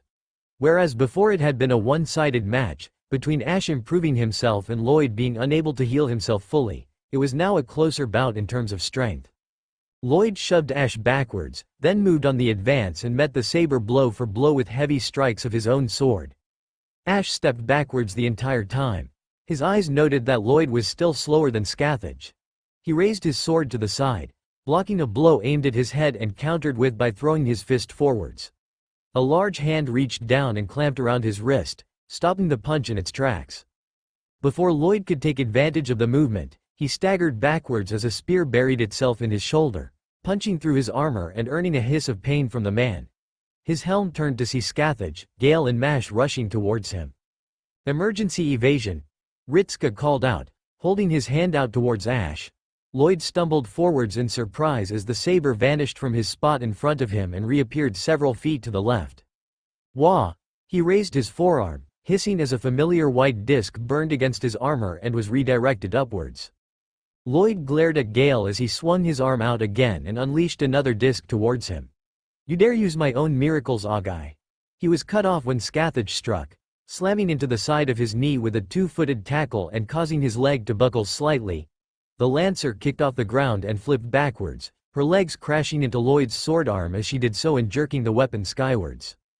Gale took advantage of the opening and charged in, the old man taking in a sharp breath before he struck, swinging the great sword around at incredible speed and burying it into Lloyd's left knee. The Lordkin let out a cry of pain and hunched over forwards. Gale ripped the greatsword from the wound and spun around, narrowly avoiding the counterattack in the form of a punch which shattered the concrete. "Ha!" Mash cried out as she rushed in from the side, spinning her shield around and thrusting it forwards like a spear. The butt end of it slammed into the side of Lloyd's helmet and rattled his mind, causing him to jerk to the side, then hunch over again when Scathach buried her spear in his ribs and ripped it clean. Lloyd released a cry and hurled his left hand to the side, throwing forth another disc of light to whomever was standing there. The disc was consumed in a wave of chaos flames when Ash swung the burning greatsword into the attack and charged in, throwing himself off the ground and shoulder-barging Lloyd with enough force to send him to ground. Ash rolled off the top of him, then brought Galvatine about and tried to slash down onto the Lordkin. The greatsword was blocked by a golden gauntlet. Lloyd's fingers wrapped around the weapon and shoved it away before bringing up his forearm and driving his elbow into Ash's gut. The saber coughed heavily and rolled away to avoid the follow-up. Instead, the sound of cracking pavement entered his ears. Lloyd slashed out at Scathach's legs on the opposite side, sweeping his sword across and causing the woman to jump up in order to avoid the attack. As she did so, she reversed the spear in her grasp and hurled it downwards.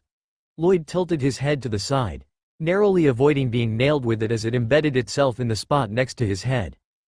The moment he tried to sit up, Mash swung her shield towards his face, crashing the side of it against the front of his helm and slamming him back down into the ground, head bouncing off the tarmac.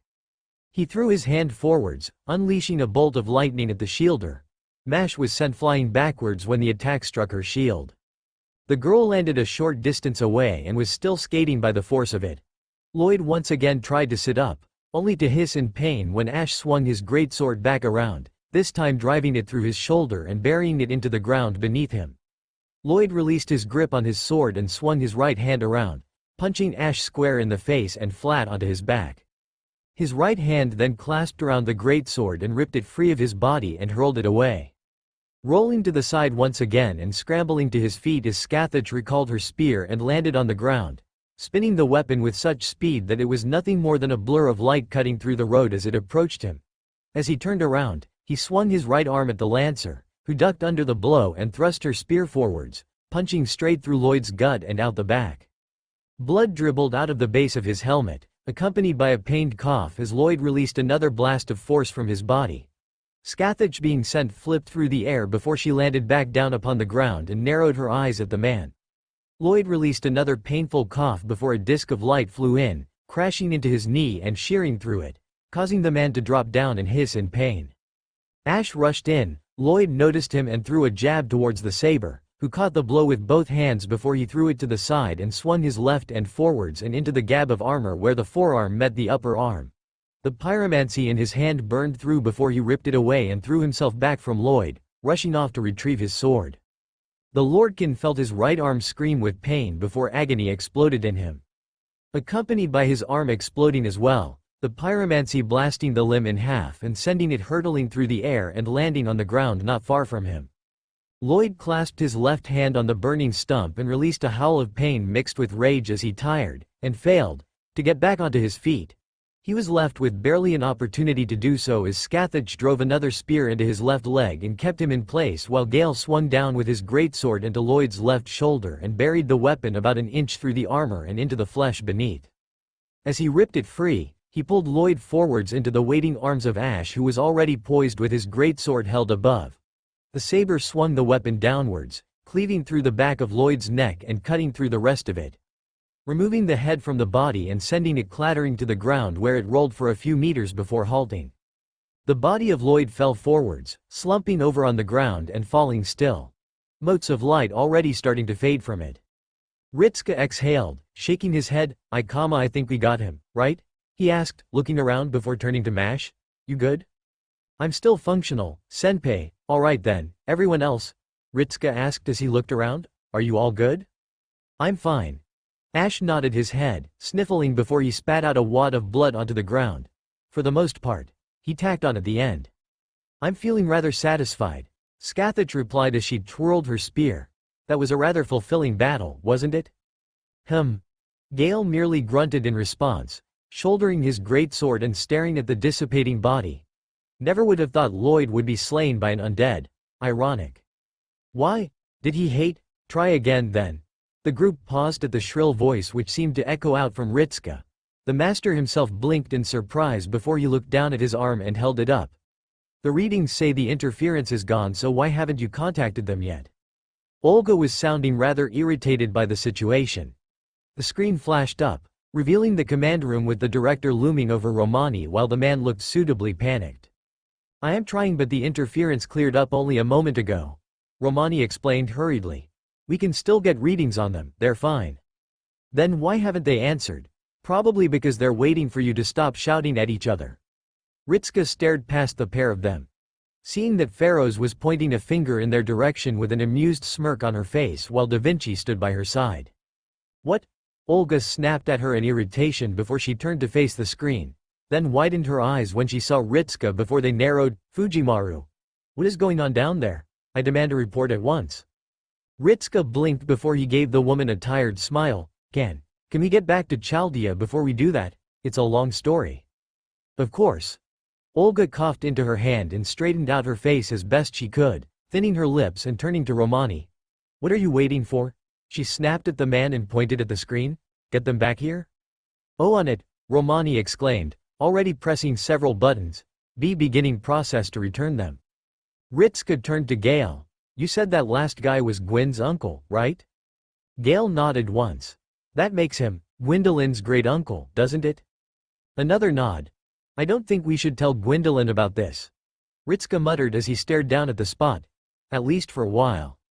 Mash grimly nodded her head, then looked down as their bodies started to get bathed in glowing light as they were being returned to Chaldea. Ritska and Ash were similarly being consumed by the light. You should be back any second. The group vanished in a flash of light, cutting off whatever Romani was going to say.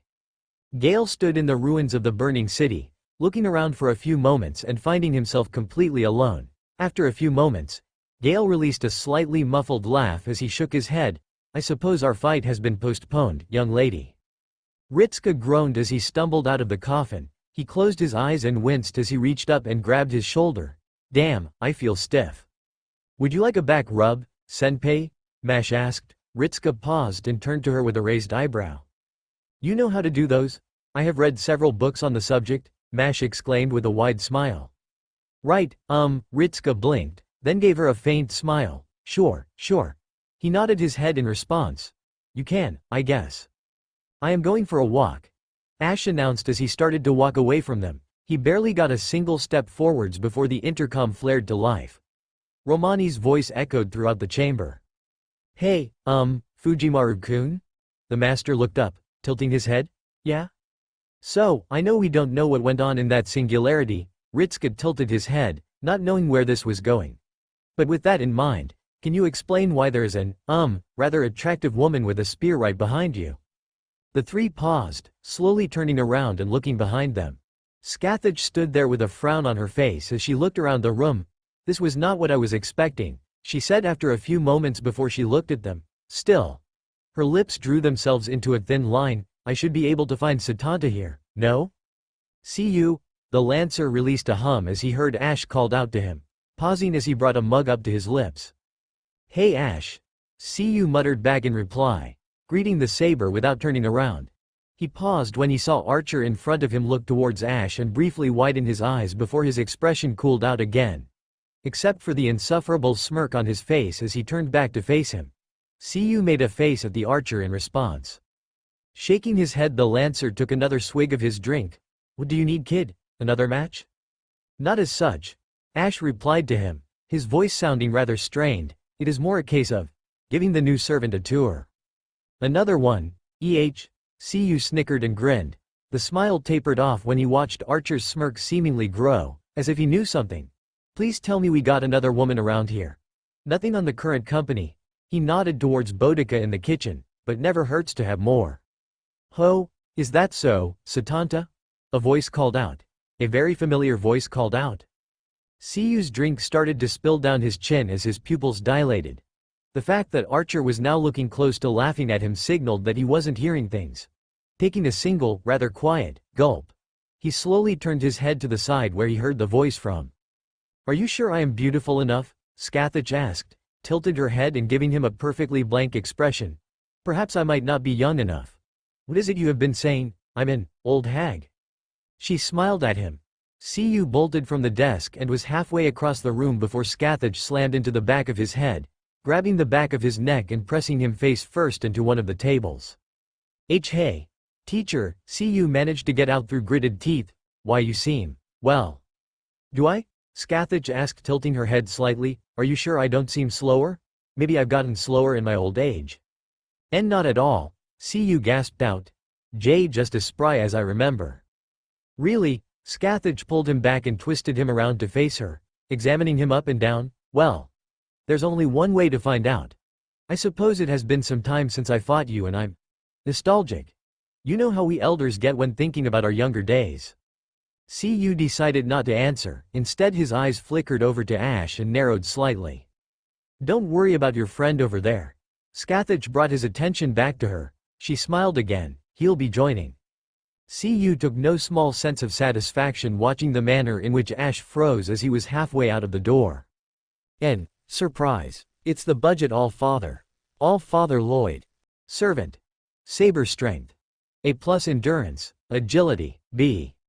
Mana, X. Luck, C. Noble phantasm, A+. Gladius Justitiae, A+. Anti-evil, max target, 10, max range, 1 to 20. The sword of justice which would fall upon evil without discrimination. It is a weapon which will form above his head and swing downwards upon a target. The damage dealt by the sword will increase the greater the evil alignment of a servant or in relation to their sins as he defines them. Lex Tuteli. B++, barrier, max target, 10, max range, 1 to 15. His shield of protection, it can be used to defend himself or others. Those of evil alignment will find it harder to break, whereas those of neutral or good alignment will find it much easier. All-Father of the cast. B, anti-unit, max target, 1, max range, 0. Lloyd's blessing, which is similar to that he bestowed upon the rings for his knights. He has absolute protection against any and all attacks below a rank. Similarly, while this effect is active, he receives a boost to his strength. However, if he is damaged by an attack, in any way, the defense of the blessing is dropped 1 rank. This will continue until the blessing has been removed completely. Similarly, the strength boost will decrease in accordance with the effect until it is no longer active. Class skills. Item construction. B writing. C magic resistance. Has no magic resistance because of his noble phantasm. Divine core of a god. X personal skills. God of the way. A++. Extensive knowledge of miracles rivaled only by his nephew. His mastery in this state is phenomenal. Law and caste, A+. He's a god of law and caste. He upholds the law fervently. Has great advantage over those with evil alignment. Dragon Slayer. A+ patron of Thorland. X he is the chief god of Thorland, as such he can utilize this skill to his advantage. Clerics and the like can receive his blessing to strengthen their defenses against evil. Voyager from the depths, A+. Rose from beneath the surface to take it from the everlasting dragons. In times of struggle, he can achieve greatness against even the worst of situations, providing him protection from those with conceptual advantages. 110. By the bonfire. 17 By the bonfire. Punishment, Part 1. Verndari sat down at the table, crossing her arms and staring at the other two sitting opposite her with a raised eyebrow. I still find your need to do this rather. You should probably get used to it. Gareth chided her from the side, giving the taller servant a half smile. They're only trying to make amends.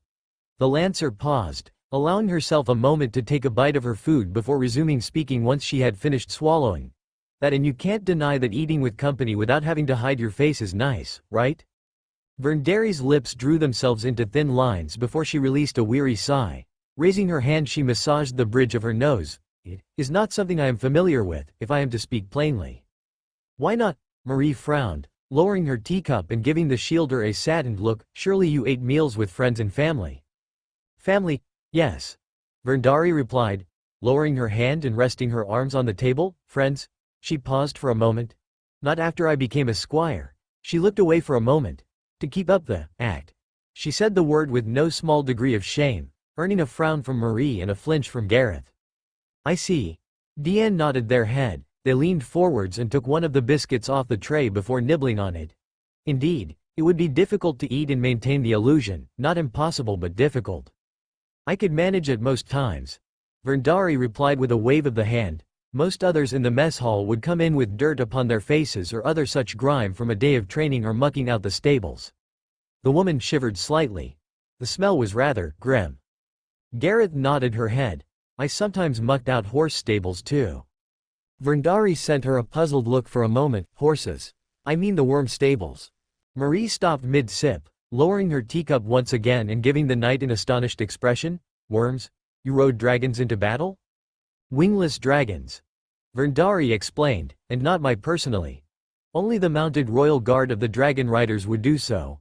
I was not one of their number, despite being a knight of the court. She remained silent for a moment. I was always curious as to what it would be like to ride one.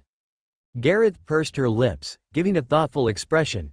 Would it be more difficult than riding a horse? She paused for a moment.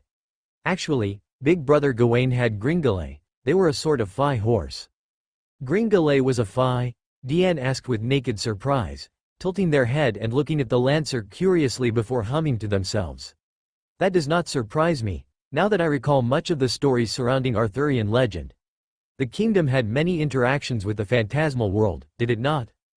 Gareth nodded her head. Giants, dragons, fie and all sorts. She explained as she rested her arm on the table and then used it to prop her chin up. It makes me a little curious. She looked at Verndari. From the sounds of it, Drangolic wasn't all that different when it came to the wildlife. From what you describe, it does not seem so. Verndare agreed with a nod of the head, the woman turning towards Marie and Deanne, furrowing her brows. Unlike your kingdom which had little in the way of exotic species, why is that? Gareth made a noise. Merlin used to say something about the reverse side of the world being the place where all the magic stuff would go. The girl explained before she scratched her cheek, giving a nervous smile. That's really all I can tell you though. Understandable. Verndari didn't appear disappointed by the lack of an explanation, resting her own arms on the table. Sir Velstadt would say much the same, how the gods had departed the land and left behind the humans. She paused for a moment, thinning her lips. I wonder if the two departures are similar? Deanne shrugged their shoulders. The mysteries of the gods and other beings are not within my knowledge. I am rather unaffiliated with such things. As am I, Verndari admitted with a sigh. The court mage would be better suited to explaining it. She trailed off, her face showing sudden hesitance before she looked away, but I would be loath to ever ask him for an education on the subject. Really? Gareth asked as she consumed a shortbread in a single bite, wiping the crumbs away from her mouth. Why? The king's brother was, Verndari replied before she snapped her jaw shut. No, to speak ill of him would be wrong. She decided with a shake of the head. Everyone else could recognize the hesitance in Verndari's voice for what it was. Fear. Fear of invoking the name of a man even after he had died. Gareth gave the shielder a slightly worried look as she studied the expression on the taller servant. Was he that bad? Lord Aldea was, regarded as a genius in the art of spellcraft. Verndari replied slowly, finding some middle ground to speak on the subject. It is said sorcerers would come from far and wide to his private manor. There was a beat. None would ever leave. Why? I know not, but it was dire that the king forbade any of us from approaching it and made it clear, in no uncertain terms, that Lord Aldea was not to leave his manor. Deanne frowned slightly, picking up their teacup and having a quick sip. Banishment. They surmised. Verndari nodded her head. His crimes are not known to me, but even then he still held some influence in the court. She paused for a moment. wetting her lips before drumming her hands on the desk. "It is from him that I received my shield." "Oh, the one with the mirror on it?" Gareth asked, tilting her head and nodding in remembrance. She then paused and frowned. "Why?" "I do not know," Verndari replied with an honest shrug. "It was taken to the court with the express orders that it would be wielded by me and me alone. His motives were never elaborated upon and that was merely the end of the topic. The shield was awarded to me and I have used it ever since." "Does your shield do anything special?" Diane asked, raising an eyebrow at Verndari and giving them an intrigued look. Verndari slowly nodded her head. "The shield acts as a passage, a door between worlds. I can use it to call upon spirits from across time to enter the world for a brief period." "Hey!" Gareth gaped at him. "That's just like Masha's shield." She waved her hands excitedly. "With the whole summoning thing and—" She then cut herself off before thinning her lips, looking more mystified than before. "But then, why did he give such a tool to me?" Verndari muttered, rubbing her hands together. "That is the true question that was never answered. I never once spoke to Lord Aldea and saw him only in passing, yet he crafted such a gift and bestowed it upon me with nary an explanation as to why." A silence fell over the table for a few moments before Marie broke it. "How do you feel about these shortbreads?" the queen asked with a giddy expression as she slid the tray of the biscuits over to Verndari. "I think Sigward did a wonderful job on them," she exclaimed before a saddened look flickered across her features. "A shame he can't taste the fruit of his labor though." "He does not seem concerned by it," Diane replied with a slightly less troubled look. "However, I confess that I as well finding it unfortunate that he cannot truly partake in the food he himself makes. The Knights of Katarina are regarded as the greatest of optimists in all the land." Verndari chuckled with a shake of the head. There was a joke that even in the darkest of caves, a Knight of Katarina could stumble across the sun. Marie let out a light giggle. "That does sound like Sigward." She paused, cupping her chin and giving a thoughtful hum. "I don't think I've ever seen him without a smile on his face," she muttered before shaking her head and looking at the mirror Knightus again. "But anyway. Biscuits, try them." Verndari's shoulders slumped slightly, reaching out and taking one of the biscuits into her hand before biting off a small section of it. After a few moments of chewing, she swallowed it and then stared at the confectionery. "I did not partake in the luxuries of the court," she replied after a few seconds of silence. "My diet consisted of meats, oats and vegetables." "Same." Gareth nodded her head, then looked at the tea. "Also we didn't have this when I was around." "Shame," Marie replied for a moment before a smile came to her face. "Then you have the opportunity to try it now." Verndari remained silent for a moment before she tilted her head to the side and gave Marie a puzzled look. "If I might be bold enough to ask a question?" Her eyes darted towards Gareth as the girl took a sip of the tea and made an odd face afterwards, earning a brief twitch of the lips from Verndari before she shook her head and returned her attention to Marie. "Why are we here?" Marie blinked at her once. "For tea time," she replied as if the answer had been obvious from the very beginning, bringing the cup to her lips and taking a quiet sip of the tea, all while maintaining eye contact with Verndari. "Why else?" The knightess opened her mouth to reply before she closed it again, making an off noise as she gave the queen a strained look. "I meant, why are myself and Gareth here?" "Because tea always tastes better when you have someone to drink it with, that's why." Marie's simple explanation continued, although from the looks of things Diane could understand the position they were coming from if their expression was any indication. "Your Majesty." Diane wiped their face with a napkin and looked to the queen.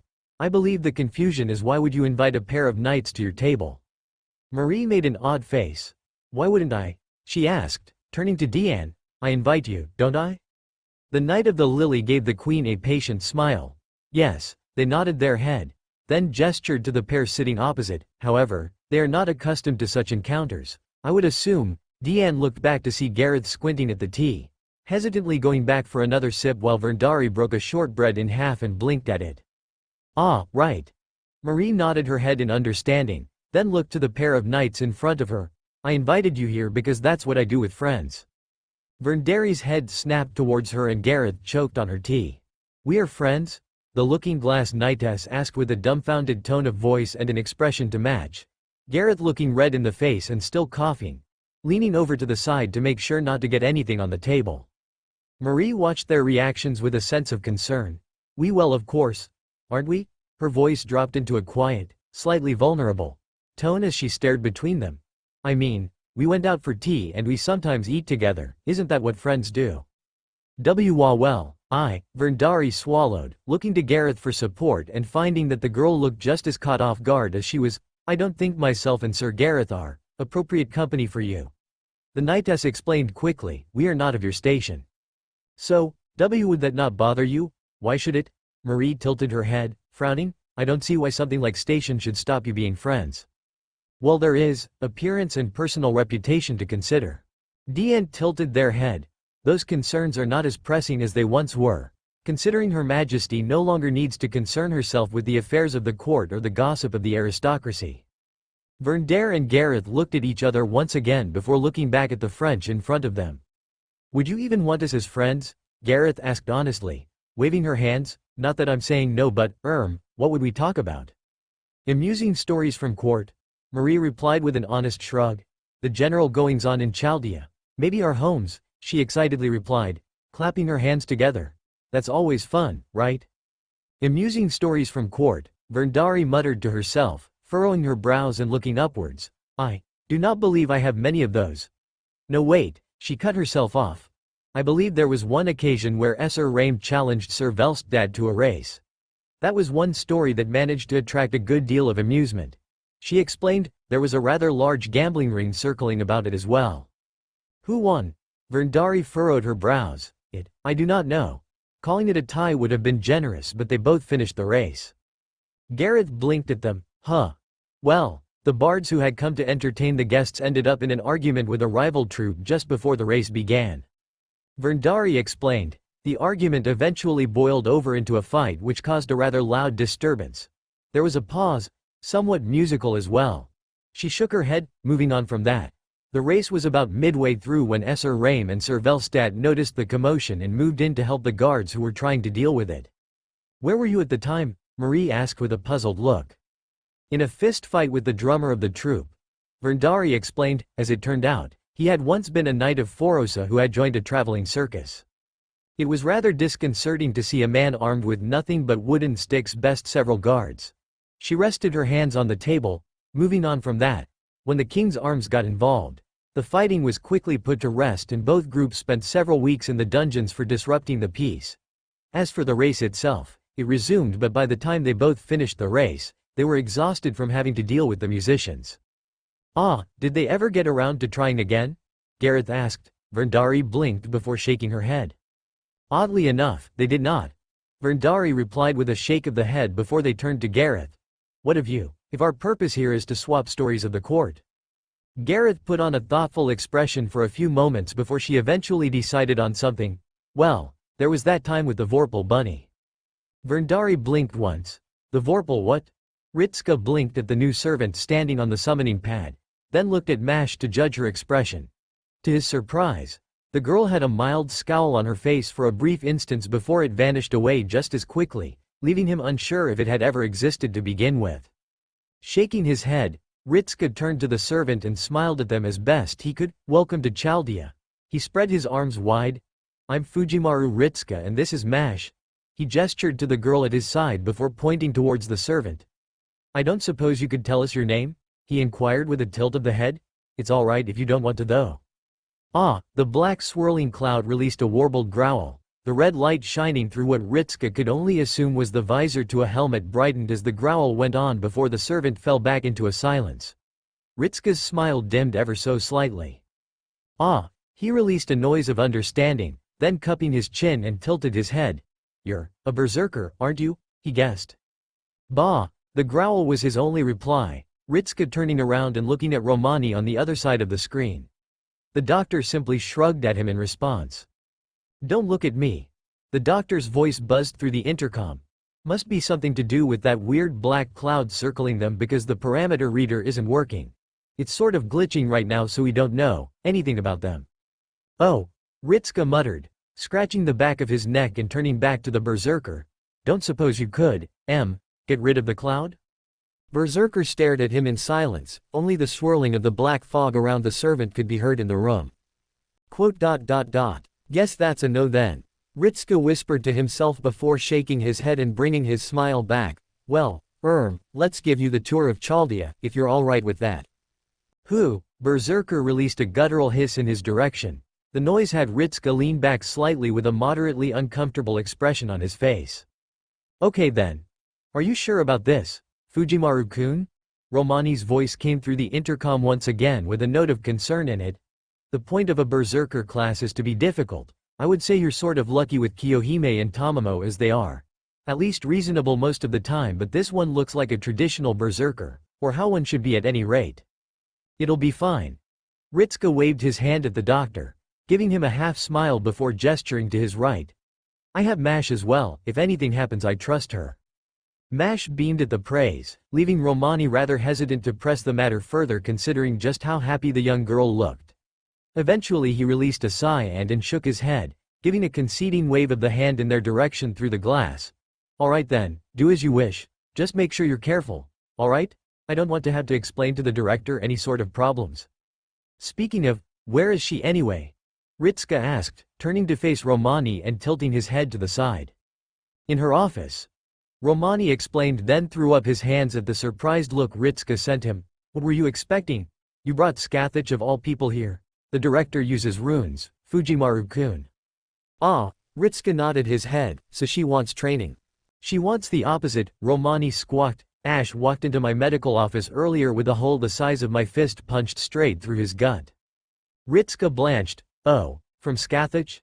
Yes, from Skathich. Romani vehemently nodded his head before he slumped into his seat, shaking his head and leaning forwards. Honestly, in his current condition he shouldn't be this reckless.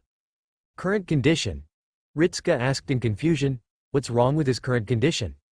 Romani snapped his eyes to him and widened then stared down at the monitor in front of him and realized he hadn't taken his hand off the intercom. The man made a strangled noise before he sputtered through an explanation. I mean his condition is an undead. He's much too reckless. He hastily explained. What if he gets seriously hurt and doesn't notice it? Ritsuka stared at him with a puzzled look for a moment before slowly nodding his head. That does make sense. He admitted, missing Romani's sigh of relief. I should probably tell him not to be so reckless.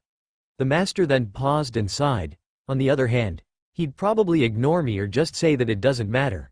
It's like arguing with a brick wall at times and, well, he's supposed to be getting better at fighting, isn't he? Romani nodded his head. I guess. Ritsuka sucked air through his teeth.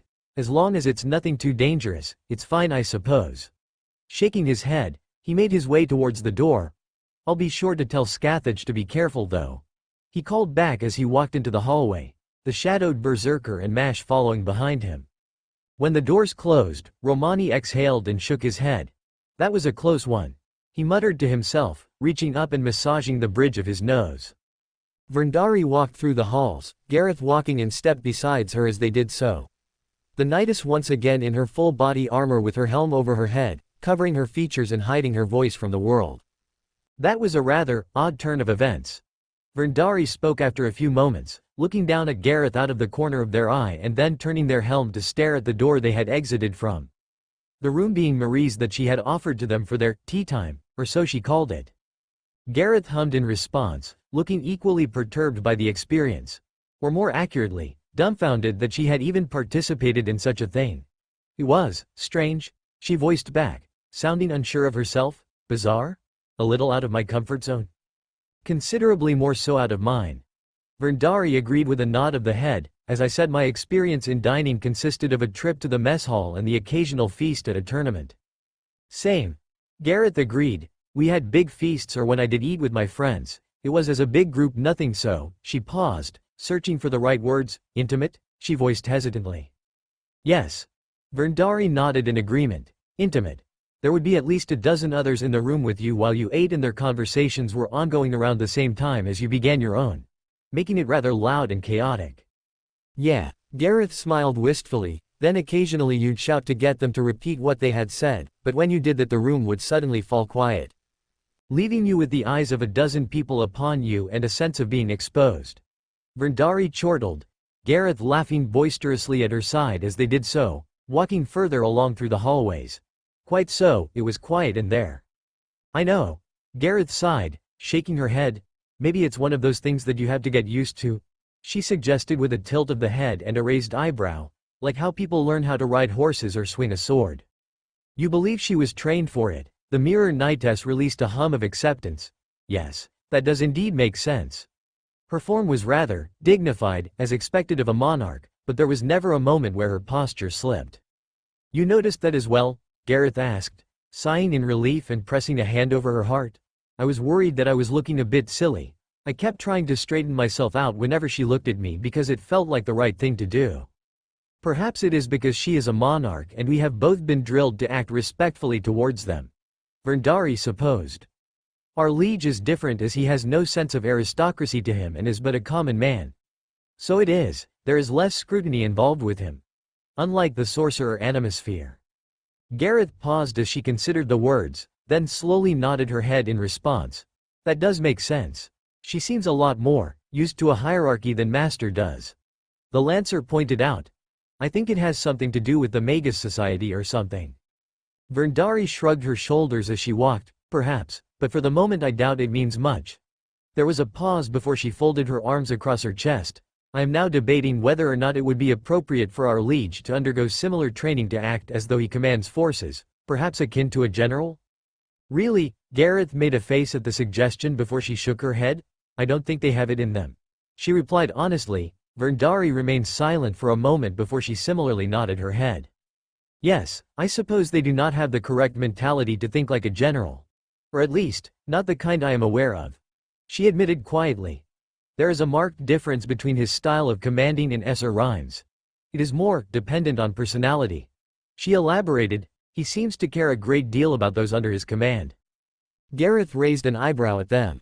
That is not how I meant it. Verndari hastily added, as a leader, you should ensure the men you command survive, but at the same time there should be no true effort to make friends with them. You are there to command them without a conflict of interest. This time the Lancer made a noise of understanding. Yeah, I get what you mean. She nodded her head before she gave the knight a faint smile. But I feel like well, it just isn't what this place is about is all. Servants also, I don't think very many of us are used to being small-time soldiers either. Verndari paused for a moment. Servants, by definition, had ascended to the throne of heroes as legends. There might be soldiers upon the throne, but they had all achieved something that had enshrined them in the minds of humanity for all time. Verndari herself would be hesitant to be merely dismissed as a foot soldier. She did not have the experience of either Esser Rame or Sir Velstadt, but she had seen many combat situations before and had fought in the war against the giants, so it would be somewhat grating on her nerves. She supposed the same logic applied elsewhere to the other servants as well. Yes, I see your point. Verndari muttered in response, raising her hand and cupping her helmet chin. She then paused and inclined her head behind her at the sound of what she thought was rushing wind. Clearly Gareth heard it as well as the Lancer paused and put on a similar expression of confusion before turning around and looking down the corridor. The pair listened to the growing sound of footsteps and distant voices growing louder and louder. We've already got several dozen servants already in Chaldea right now. Ritska rounded the corner, looking behind himself and explaining something as he did so. His expression seemed calm, but there was a tension in his posture of clear unease. So sometimes we have a few spars to train. The master paused. I feel like this should be considered a common rule of thumb, but please don't kill anyone. Bah! Verndari blinked behind her helmet as a metallic growl was the response, then watched as, following after Ritska and Mash from around the corridor, a large black cloud of swirling smoke ventured around them. Sitting in the top of the cloud in a subtle V shape, there was a glowing red light which reminded Verndari very much of a visor. Ritska turned back around and brightened his expression when he saw the pair ahead of them. Here are some of Chaldea's residents, he exclaimed, gesturing towards them before waving as he approached. Verndari stood to attention and bowed her head slightly. My liege, is this a new servant? Yeah. Ritska nodded his head in response as he got closer. They're berserker. They haven't been able to introduce themselves yet, but it's fine. He chuckled, then looked over his shoulder. Isn't it berserker? He cut himself off when he noticed the servant hadn't moved from the spot where they rounded the corner. Staring ahead of them and rooted to the ground, the smoke around them suddenly shifted violent. Gah! The voice called out in an almost broken tone. The cloud shifted and stepped backwards. Gare! Ritska blinked, then gave a concerned frown. Berserker. It's fine. He gestured at Verndari. He doesn't mean any trouble. A lot of servants are here and we're all allies. Wait! Gareth's voice called out, sounding confused and a little hopeful. The Lancer stepped forwards with her hand outstretched and her expression in subtle puzzlement. You. Have we met? She called out to the cloud as it stared down the hallway at them. Nah, the cloud shifted. The crimson visor suddenly flashed as the body stumbled backwards, smoke whirling violently until it was akin to a hurricane. Nah. Berserker let loose a horrific scream like grinding metal as they staggered away. Their dark-plated arms moved to grasp at the helm on their head. Ga'ri. Berserker turned on his heel, scrambling to get as far away from them as possible and tearing down the hallway with as much speed as they could. Gareth was stood rooted on the spot, her eyes wide and her mouth slightly agape with her hand still outstretched towards them. Oh no! Ritska cursed to himself, then turned to Verndari and pointed at her. Try and get a message to Da Vinci and Romani. Tell them to alert the servants and the staff to steer clear of Berserker until we can get him. He nodded to Mash. Come on Mash. He called out to her, sprinting down the hallway as fast as he could and rounding the corner. Mash hesitated for a moment, then turned to Gareth, her own expression seemingly just as troubled as the Lancers for reasons she could not explain before she too shook her head and took off after Ritska, chasing down the runaway Berserker. That seemed troublesome. Verndari replied before she turned around. Come, let us spread the word before the Berserker causes undue harm. All right. Gareth shakily nodded her head, jogging backwards with her eyes still fixed on the corridor where Berserker had vanished off to. Sir Lancelot. She whispered to herself in a hurt tone of voice so quietly that no one could hear her. Or at least, no normal person could. For a split second, Verndari's posture tensed before she resumed her sprint down the corridor towards the elevator. So you managed to lose Berserker for 10 minutes?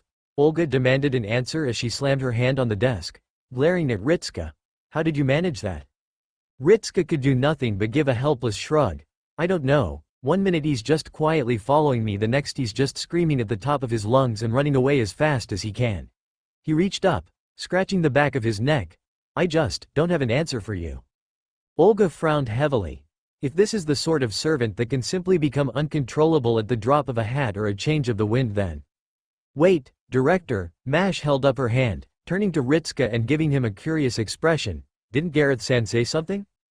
Ritska blinked at her once before he widened his eyes in understanding and snapped his fingers. She did, didn't she?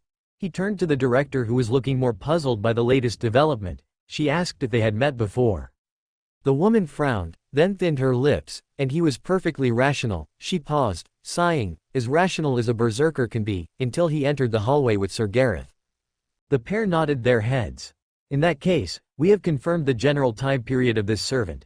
The director announced with a confident smile as she leaned back and gave a smug grin. They are clearly from the era of King Arthur, given the rather visceral reaction to a member of the Round Table. Perhaps an old enemy? Ritska furrowed his brow before he shook his head. I don't think so. Gareth sounded more. He made spinning motions with his right hand as he tried to think of the words. Hurt. He turned to Mash, who nodded her head. Yeah, hurt. Sad. The director sighed to herself. However, she sounds as unimportant. With whatever that cloud is hiding away their true identity, we have no way of discerning who they really are. Not to mention their lack of functioning vocal cords. The woman ran a hand down the front of her face before she pointed at Ritska. You. Go to Sir Gareth and ask them if she does recognize this servant. She then pointed at Mash. Kirillite. Where's Berserker now? Mash thinned her lips. He, went to the simulator and hasn't come back out. Olga raised an eyebrow. Very well then. Have Romani in the command room monitor him for any signs of a break and then report back to me with your findings. Yes, Director. The pair nodded their heads and made for the door, Ritska looking to the large suit of armor in the corner and giving it a wave. Hey, Stahl. Stahl released a deep rumbling groan in response. Incidentally, Fujimaru. Olga called out as the boy was halfway through the door. The master turned around and leveled a curious glance at her. I understand that Ash has recently resumed his training with Scathage. Has he made progress? She didn't understand why Fujimaru suddenly gave her an amused smile and she suddenly wanted to punch him for it. Her irritation must have shown itself because the smile quickly vanished. I think so, yeah. Ritska nodded his head. He hasn't complained about it so far, and given Scathage's legend, you know. Olga thinned her lips. She knew all too well the legend of Scathage, trainer of heroes. One did not study a basic understanding of runes without ever hearing of the Celtic witch. The director considered it imperative that the woman never find out about her own ability to use runes. Was it an opportunity to learn? Yes, it was. Did that mean she was going to volunteer for it? No, it didn't. She had read the after-action report of the Fuyuki scouting mission as well as heard passing remarks from the Lancer. Having Scathach as a teacher was not something you wanted, and she was already trying her best to avoid that Spartan halfwit from dragging her out to the gym as was already.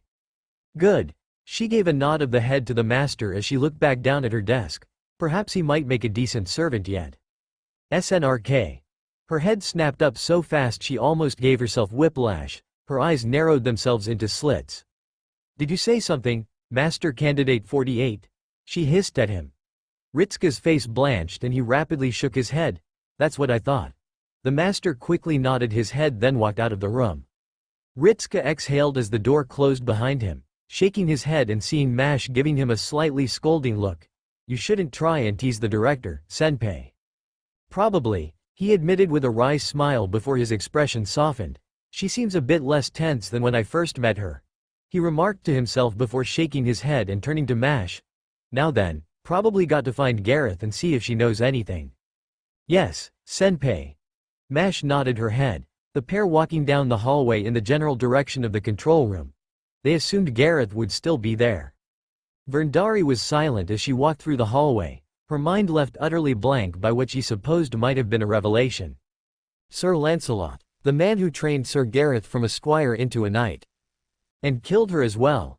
If Gareth was correct in her assumption, then the knight wreathed in shadow they had encountered earlier was the man who had both raised her as a knight and slain her in a fit of blind rage, not even glancing at her twice as he killed her. Killed her as she was unarmed as well, alongside her brothers Gaheris and Agravain. Verndari came to a halt in front of the door, turning to the side and looking at the armored figure standing just next to it.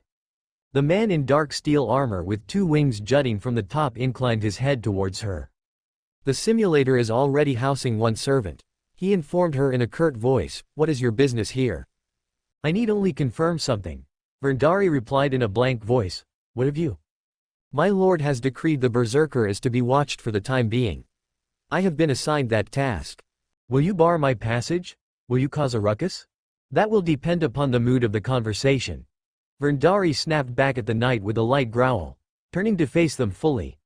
The dark knight barely had a few centimeters of height on her. It was only the twin spokes that made them slightly taller.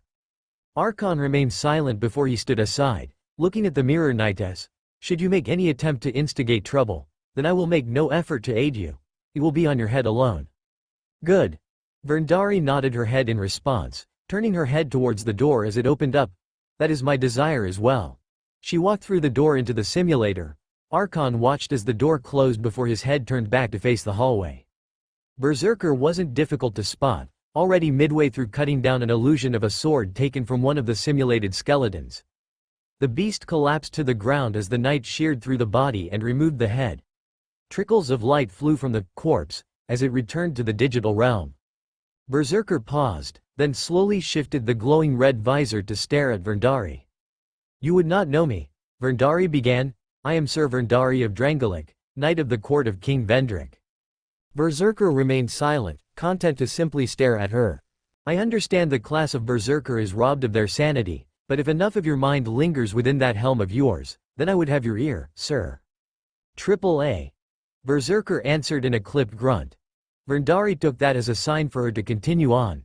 The knightess marching forwards as she did so. "Your reaction earlier with my ally was noted and I have reason to suspect your true identity."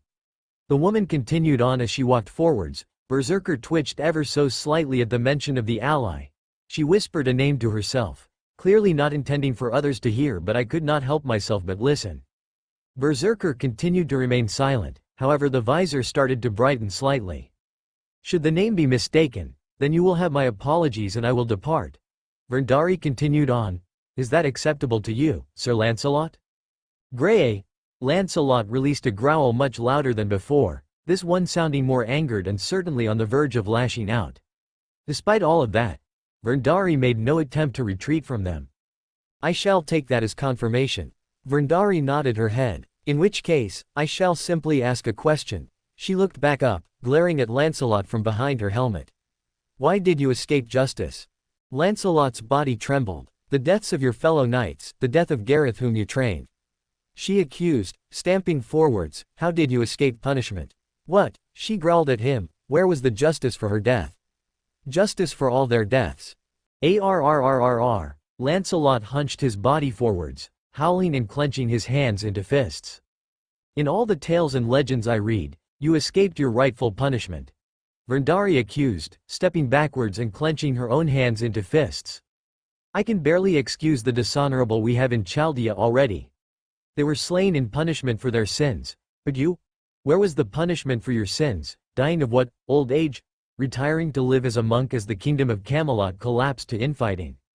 Lancelot growled louder, stomping forwards and coming to a halt right before Verndari, red visor menacingly glaring down at her. Verndari glared back without losing any sense of composure, instead she seemed more incensed.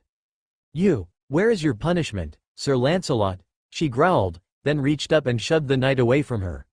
Lancelot took 2 steps backwards then stopped, his armor creaking and shuddering. Where? Tttthhhhurr. King Arthur is not here and Sir Gareth.